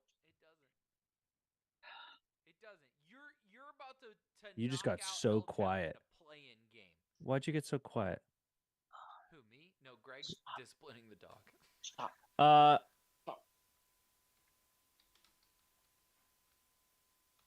Greg, name a Lowlev beer. I can't. Helltown. I can't. Helltown! Mischievous Brown Ale. Oh, yeah. That's fair. That's not always going to be my way to break it, but the playing games are tough. It is but tough. In this situation, it's warranted. I'll give you that. All right. Going back up to the upper left here. Yeah, we just had to make a decision at that point. All right, you guys debate. I'm going to pee real quick. Okay, cool. Okay. Well, this one's easy. It's Hop Farm versus Cinderlands. Is there much room for debate on this one? No, you fucking cocksucker. No, none whatsoever. Yeah, Cinderlands.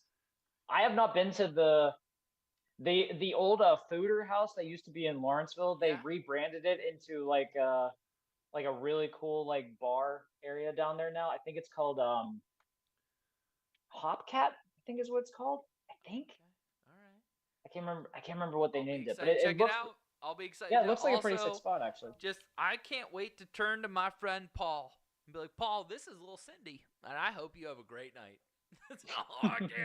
It's one of the hardest beers to brew, motherfucker. You savor that thing. Greg, this next one is, we can start the debate. I obviously will have a very strong opinion about it. Southern Tier versus Four Seasons Brewing. Oh. Okay. Have you been to the Four Seasons one over in Latrobe, just out of curiosity? I have. Okay. So this is interesting because Deke and I have. Hey, Deke, just to let you know, Cinderlands just crushed Hop Farm. It wasn't even close at the half, so we switched games. I didn't think you guys were even going to talk about it. So. Okay, all right, great. No. Yeah. All right, we are on to Southern Tier versus Four Seasons Brewing. This is tough, isn't it? It's harder than it should be. Unfortunately, it's not. But here's what I'd say, Greg. Pull Four Seasons out of the fact that the Steelers training camp happens there and put them into Plum. How often do you go? Ooh. Not that often. You know what I mean? Like Four Seasons has great beer. Their outside, I will say right now, that was one of the more fun days. Like, Greg, we've had some cool adventures. We went and watched the camp, and then we went and they had like marts outside and food outside and the band music playing. Outside. Like, it was beautiful. Sick. Yeah. Beautiful. So fucking far away from society. And I mean, it's Southern Tier. Yeah. Well, it's Southern Tier. Listen, yeah. The Ford is going to play the 1 in the next round, and I'm going to cry because I don't want to pick. You don't have to. Thank you. they're gonna get fucking rocked. Yeah. No, come on. Southern Tier is tremendous, and Southern Tier is a place Yes. you send people to, and Southern Tier has so many amazing beers. Let's appreciate them for who they are. Southern Tier has also done a great job being an outside brewery that has made itself local as well. 100%. Good point. Phenomenal Greg. job. Good Great point. Great point. Can't wait for them to get bodied. Also, fuck Nick Faust. Great guy. Wonderful, man. Great guy. How is it the play-in games were harder than the first round has been? Because Just they're weird. close for a reason. Yeah. Yeah, they are. Southern that was Tier. the most I've ever spent thinking about Lolev. Yeah, I'm sure. Not in a bad way. Yeah, just really. fuck.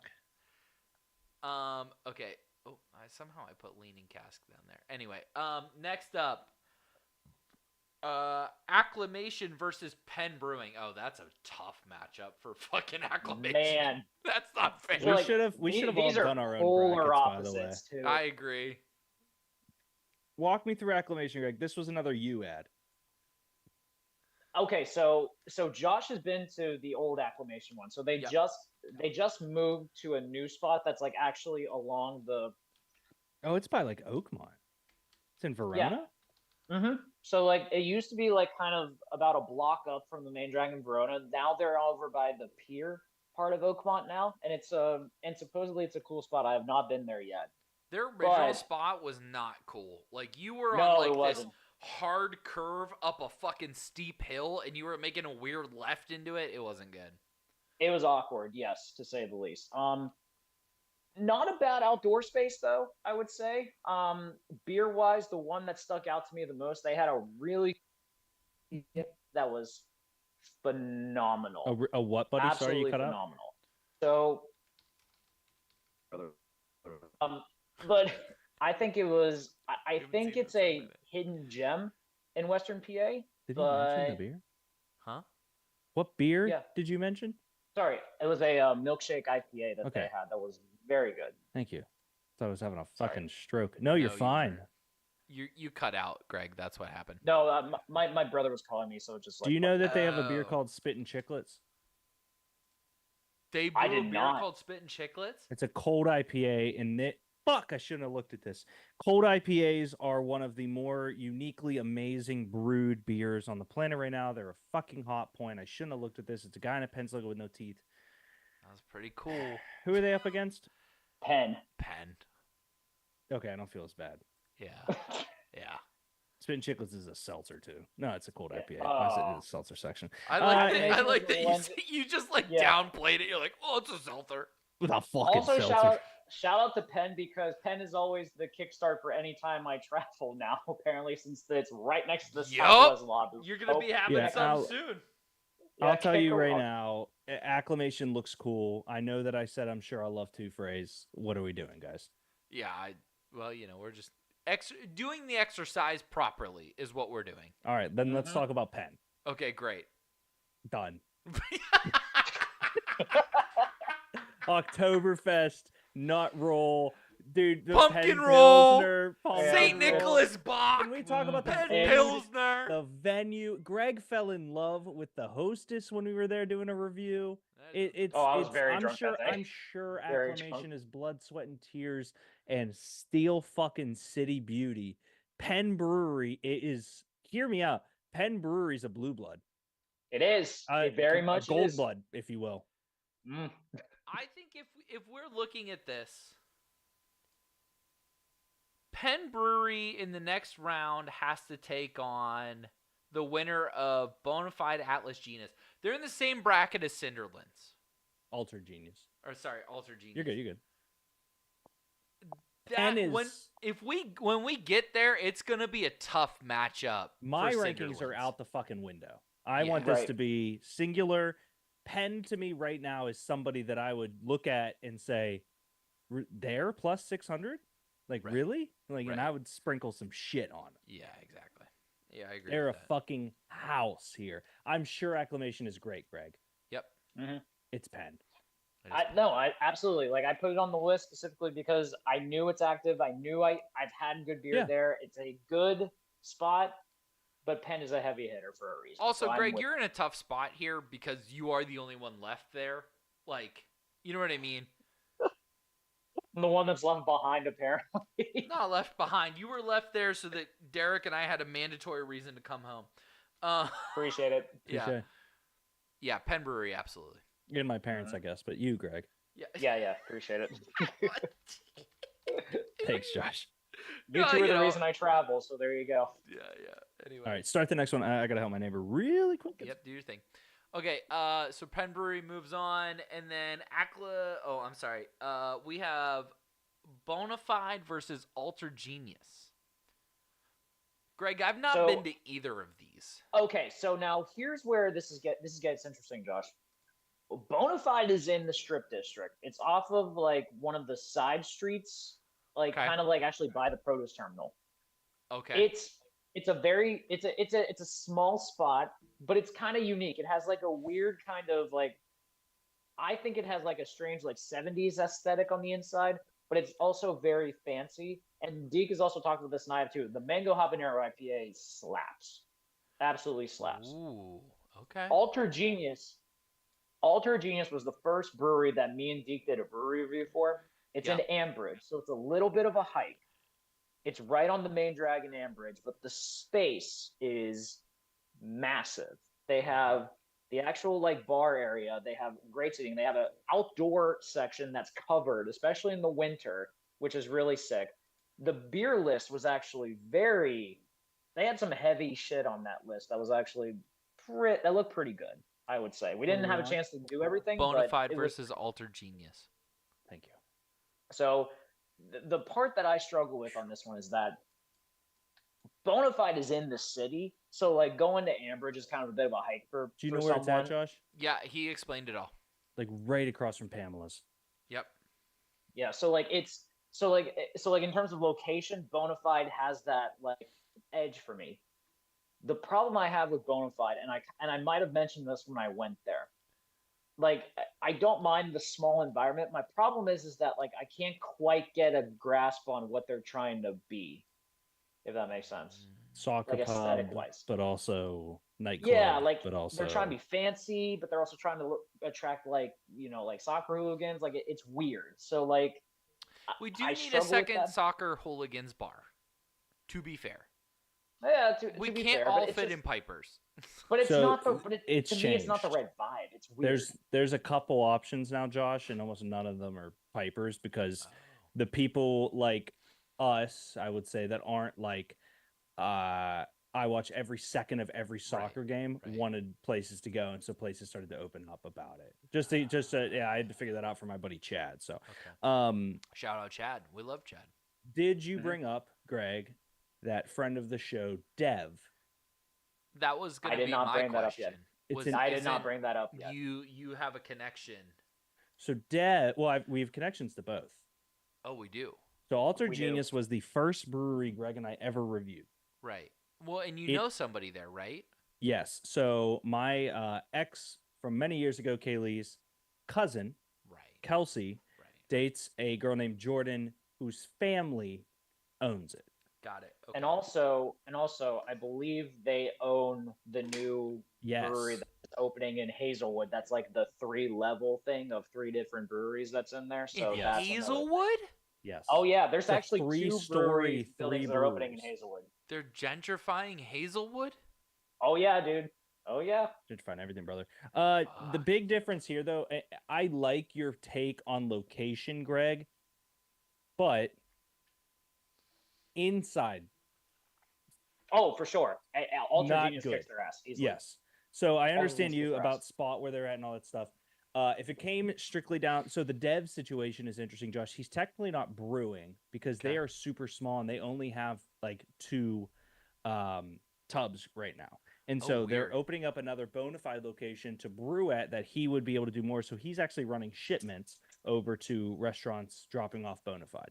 Bonafide is it's good, it's safe, it's extremely safe. Like the beer is exactly what you read. If you read a lager, it's a lager. Owned by Christian, the guy that owns 1700 where Helltown's at now. And owns PA Libation. Oh, I like PA Libations. Mm-hmm. Yeah. They carry Cody's shit, right? They might now that they might did now. or they So did they at were one the point. only Pennsylvania-owned liquor store, and they were there with COVID. Right. For me personally, it's Alter Genius. Okay.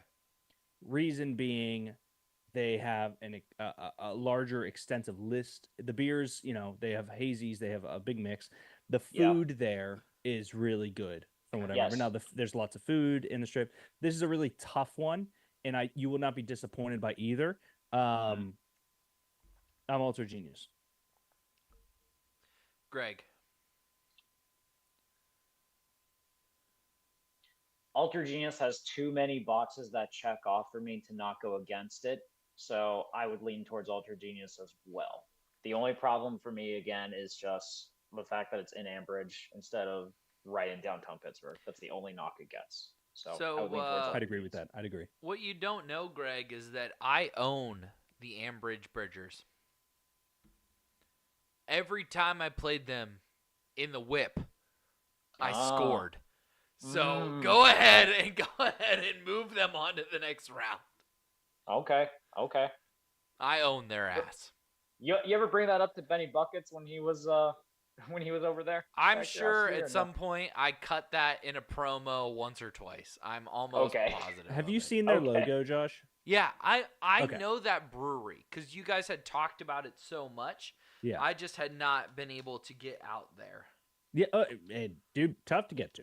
I don't know how far they get here because of that. But what I will say is the fact that they have an entire section called hot dogs on their menu is a good sign. They have a thing called Wise Wings. It's $9 for 6 wings, which I know wing inflation is big. That's not bad. It is. All right. Next round. Or next side of the bracket here. We're in the lower left bracket. Yep. Let's do it. This is... I'd have to really look. But this feels like this might be the biggest heavy hitters of the first round.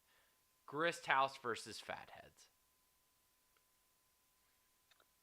Josh, you have not seen Grist House's new building yet. So Derek? No one is... Well, how many? We have 6 people viewing. Okay. We probably... I don't know if this is breaking news.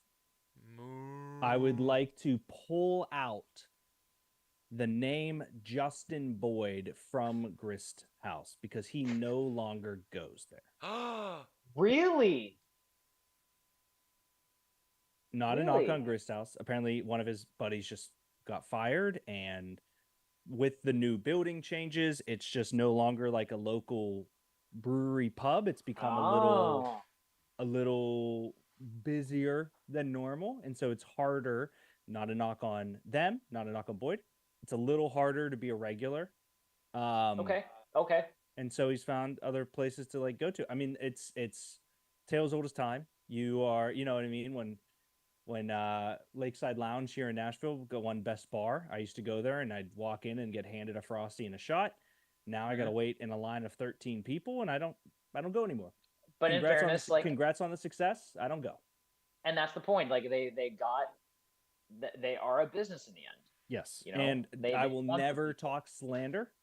Boyd did not say this in a screw them or don't go. I mentioned coming home and going, and he goes, "Oh, you know what, man? We just don't go as much. It's pretty slammed anymore." It is. I will say, I was there in February last time I was there, and it is packed. I'm old enough to remember the pit, Greg. Mm-hmm. It is still a packed venue. In fairness, now here's what I'll say. The new building gets packed. The outdoor area is packed. Even the bungalow is still packed. So yeah, no ill will from him. He just let me know that. Here's what I'll say though. Their beer is S tier. Yes, they brew S tier beer in Pittsburgh. Hazadelic Juice Grenade is a staple to me in terms of that, and Kaboom Candy with every single variation you could think of for a sour is ridiculous, and they always have really good specialties during the seasons as well. So I still lean towards Grist House to me. Josh? I can't deal with this news. Well, who would you pick, Josh?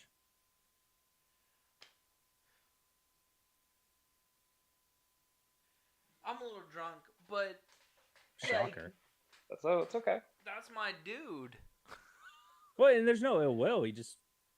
But that's like Boyd and I during COVID I'd sneak out of work and we'd go get Trizz grenades and get fucked up, and like that was the idiot hour drink, and like.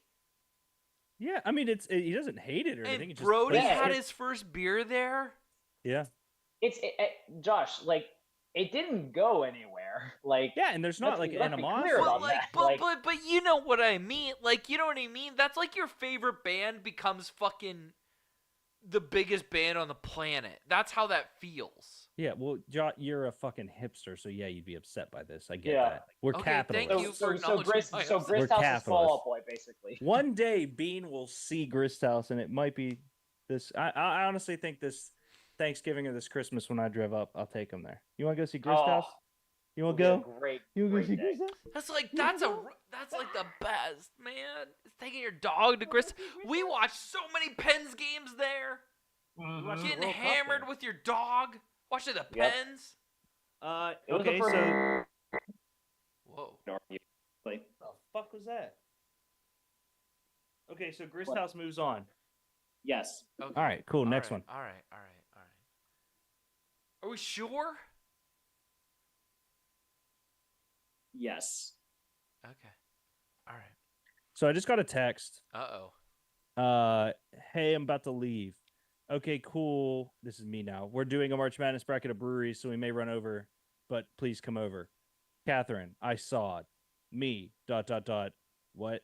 Her. Have I not told you that I've tuned in every week since we started dating? Did you not know? Fuck no. Uh-oh. Her sister watched one week, and I was like, shit. But I'm not going to change, like, my shit. Don't change anything. I'm still going to get drunk and swear. Absolutely. Do you not swear around Cat? I wasn't allowed to swear at church, which was fucking stupid. That is fucking dumb. It's Spanish church. They don't know what I'm fucking saying. No. I try not to swear around her or her family, obviously. I've tried to cut down on the swearing. It's tough, dude. Northern people, we just add it in. It's just like a little seasoning. Yeah. Down here in the South, they clutch pearls and all this stupid stuff. Yeah. Ugh, the worst. Okay, I'm still reeling from the Justin Boyd comment. Okay, Sly Fox versus 11th Hour. 11th Hour, the Lawrenceville staple. This is a good matchup. Sly Fox. I have not... A cider base normally, right, Greg? No. Well, no. Sly Fox is like was heavy Philly place, but they opened 2 locations in Pittsburgh. I have not been to killed. Yeah. I have not been to the big location. The Highline one? Yeah, I have not been to the Highline one yet. So, but it looks sick. I can see it from the fucking Parkway, actually. 11th Hour, Josh, so you know, is... I know all about 11th Hour. No. It is what Boyd is, like, on a 1%. Boyd is 100, I'm 1. 11th Hour is what Grist House is to Boyd right now.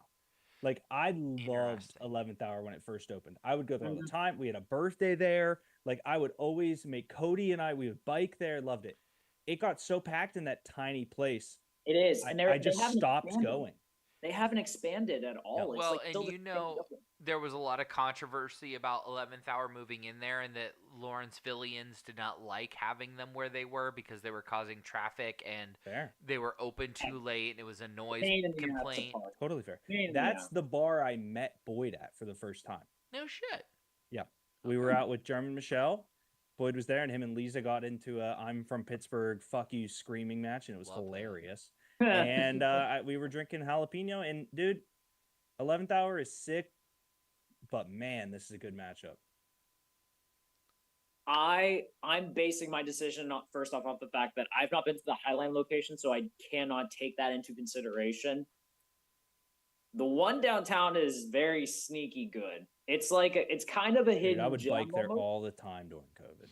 It's kind of a hidden gem because like you don't realize it's there, but it's still a great spot. But even though 11th hour you can't park at and it's a bitch too, I give them a ton of credit because when they first started, it was just basic shit that like wasn't like anything to like write home about. But then they just like went balls to the walls with like the sour series and stuff like that. So I'm gonna lean toward. I say 11th hour. I mean, I just finished an 11th hour beer, so maybe I'm biased in a sense. But yeah, 11th hour for me.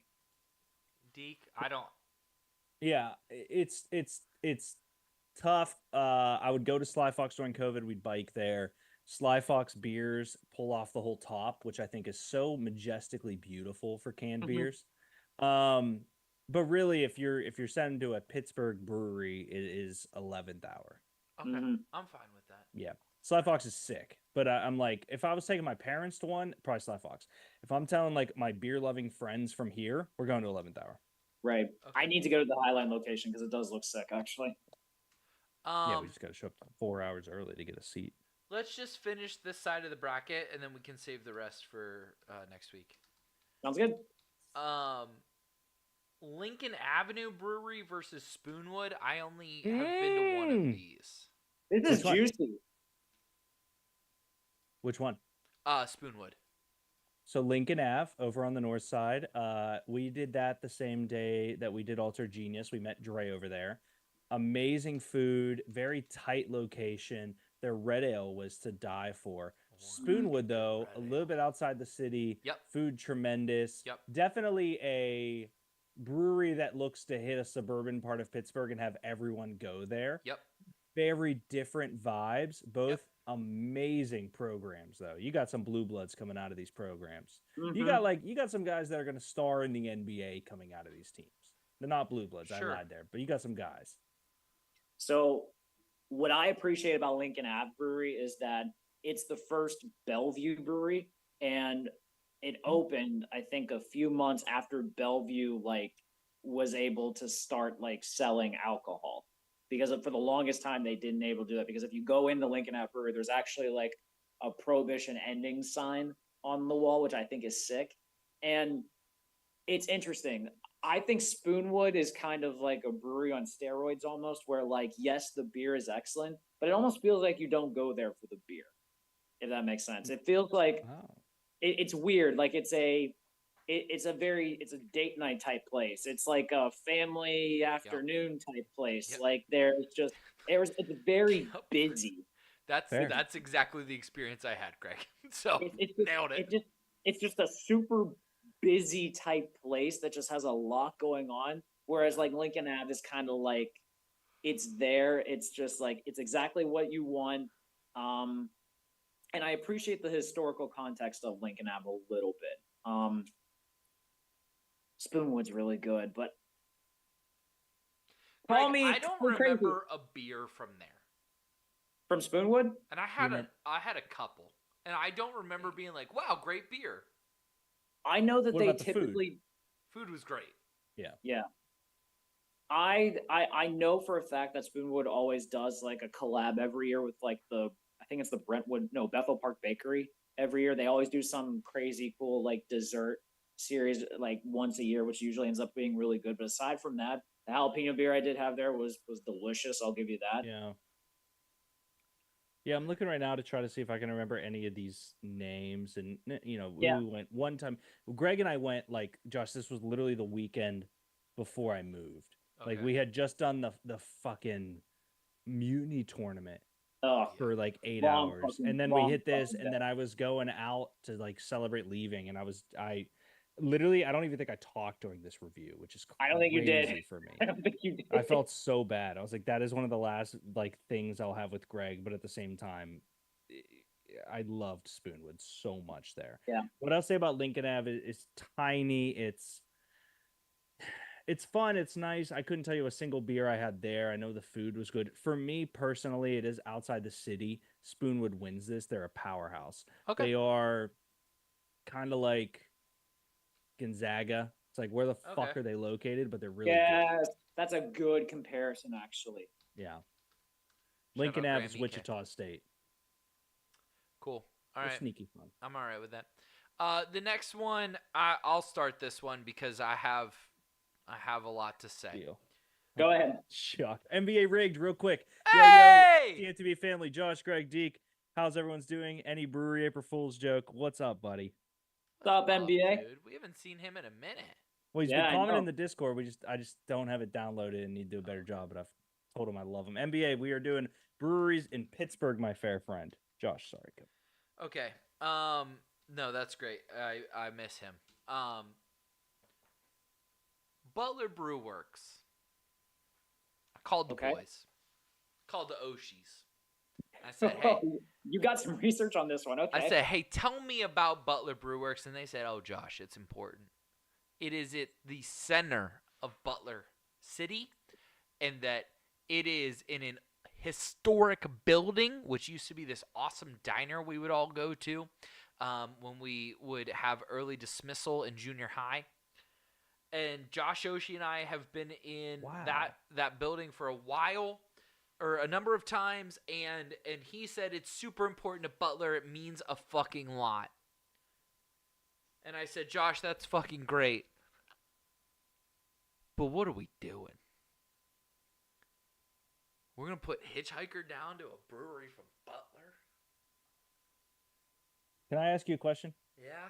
Have you seen this outside area of Butler Brew Works? Yeah. I did the Beautiful. research. This awesome. feels, Greg, the picture I'm looking at looks like Four Seasons. Yeah. Yeah, that's a very good comparison actually. On the inside, it's gorgeous. And the day I was there, I had a Fruit Loops milk stout from them that was fucking delicious. Holy shit, I know one of the owners. Yeah. I didn't even realize that. They got some sneaky creative shit actually there. And I give them a lot of credit. Okay, I'm just saying this is not a Pittsburgh brewery. So they have a location in Middlesex, which is cool. Oh, I didn't know that. That's interesting. That's where I used to play soccer at. Are you saying Butler Brew Works is not a Pittsburgh brewery? Yeah. Yeah, I wanted you to get it out of your system. I mean, it's Hitchhiker. I said that at the end of my rant, right? I know. Okay. I'm glad. No, you're right. You're right. I'm glad you did all you can do. I've never heard. I didn't know there was a Butler Brew Works. I didn't know that there was beer in Butler, not called Icy Light. This is really cool. But Hitchhiker, dude, I love Trace. I love Cinderlands. Hitchhiker, it's gonna be tough out. Here's what I'll say. If I had a Nick Fauser and Adam at Hitchhiker, it may be one. Right. Yeah, that's completely fair. They are astronaut. If you pull every brewery in Pittsburgh and put in any city, you would be hard pressed to not tell me Hitchhiker's not one. I've never been to the original location in Mount Lebanon, but that Sharpsburg brewery is second to none there. Incredible. Well, second to two, but yeah. The space is awesome. The outdoor section is awesome. And I don't recall them ever having a bad beer from Hitchhiker either. Like, nope. and there's one play, and then there's one thing they do there's a couple things they do really well. They do very good sours. Their hazies are delicious. And Oreo Speedwagon is yes. That's for me. I feel like too they were kind of like the first of the new boom. Yes. Them and Grist were kind of like the first two of the new boom. Agreed. And I will report back with my Butler Brew Works adventure that I will go on when I come home. But I also feel like Butler Brew Works is great. That's awesome. You guys made the tournament. Fuck yeah. You even got an at-large bid. Congrats. They're Duquesne. They are Duquesne. That's a great You're about comparison. To get nuked. Hey. Yeah. Just like Illinois nuked them. Yeah, here's what I will say. Hitchhiker after this bracket, I'm going to reconfigure a lot of these scores. Sure. There's a 0% chance East End should be above Hitchhiker is how I'm wording this. I don't think East End was, bud. East End right now is 7. Hitchhiker is 9. Oh, okay. All right. I have East End because the Big Hop at a 16.2, Hitchhiker to 16.1. So technically no, but Okay. Hitchhiker's going to get a buff. Yeah. In this next update. Cool. All right, that's it for tonight. Yeah, we got a lot. We got a lot in. Yeah, we got. NBA says apologize for the spelling of my name, just so he knows he's good. What happened? You just spelled it D-E-K. Oh, you're good. Oh, it's okay, but Watch this flip. That was. You know that you're commenting as your podcast with Table Chipper. and Dreaming. Yeah, I'm trying to get some subscribers. Okay, I just wanted to make sure you knew that. What's wrong with that? Fuck you, trying to get subs. Get them subs. All right. Are you aware enough to put an Oklahoma City one of these together one day? Do you think, or no? So, I gave Greg a spreadsheet of the hit list for next week. So don't worry about it, brother. We're already on it. Love it. We'll have some. It's gonna be tough. I'm gonna tell you right now, it's gonna be tough to take down Prairie because of where they are and what they do. But I was wearing their hat earlier today. The Big Friendly is their whole story is right up our fucking Who do I alley. have? Who's my y'all hat? That's Prairie. Yeah, they're sick. Number 101. They are 1-1.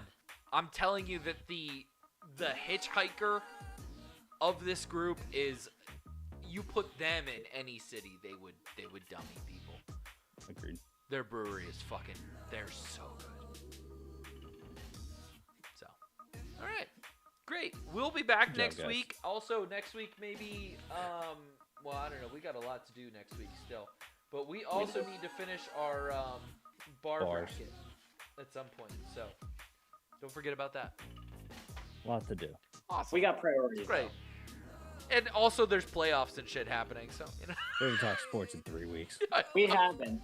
Bye, NBA. You know what? That's okay. We're an everything podcast. Damn it. I got a Denver one. If you cowards are brave enough, we're always brave enough for Denver breweries. All right. Honestly, overhyped, overrated. Woo! Wow. Name one good brewery from Denver right now, both of you. Grandma's house. Okay, no. I was gonna say Left Hand Brewery, but Bro, They have Grandma's one. house They have, fucks. I know, but that's because you've been there. They're not like I wouldn't know about them. Oh, I see what you're saying. Left Hand. Pretty sure Blue Moon is like in Coors Field. Oh, boo! That's Hey! bullshit. Boo. Also, fucking Yeah, Coors Light, motherfucker. He said Blue Moon is in Coors Field. What a fucking jagoff. It is. What about our sponsor? Oh yeah, good point. My bad. Good job, guys. Anyway, all right. Good night, Derek. Good night, Derek. I didn't know if I was Night. coming or not. All right, love you.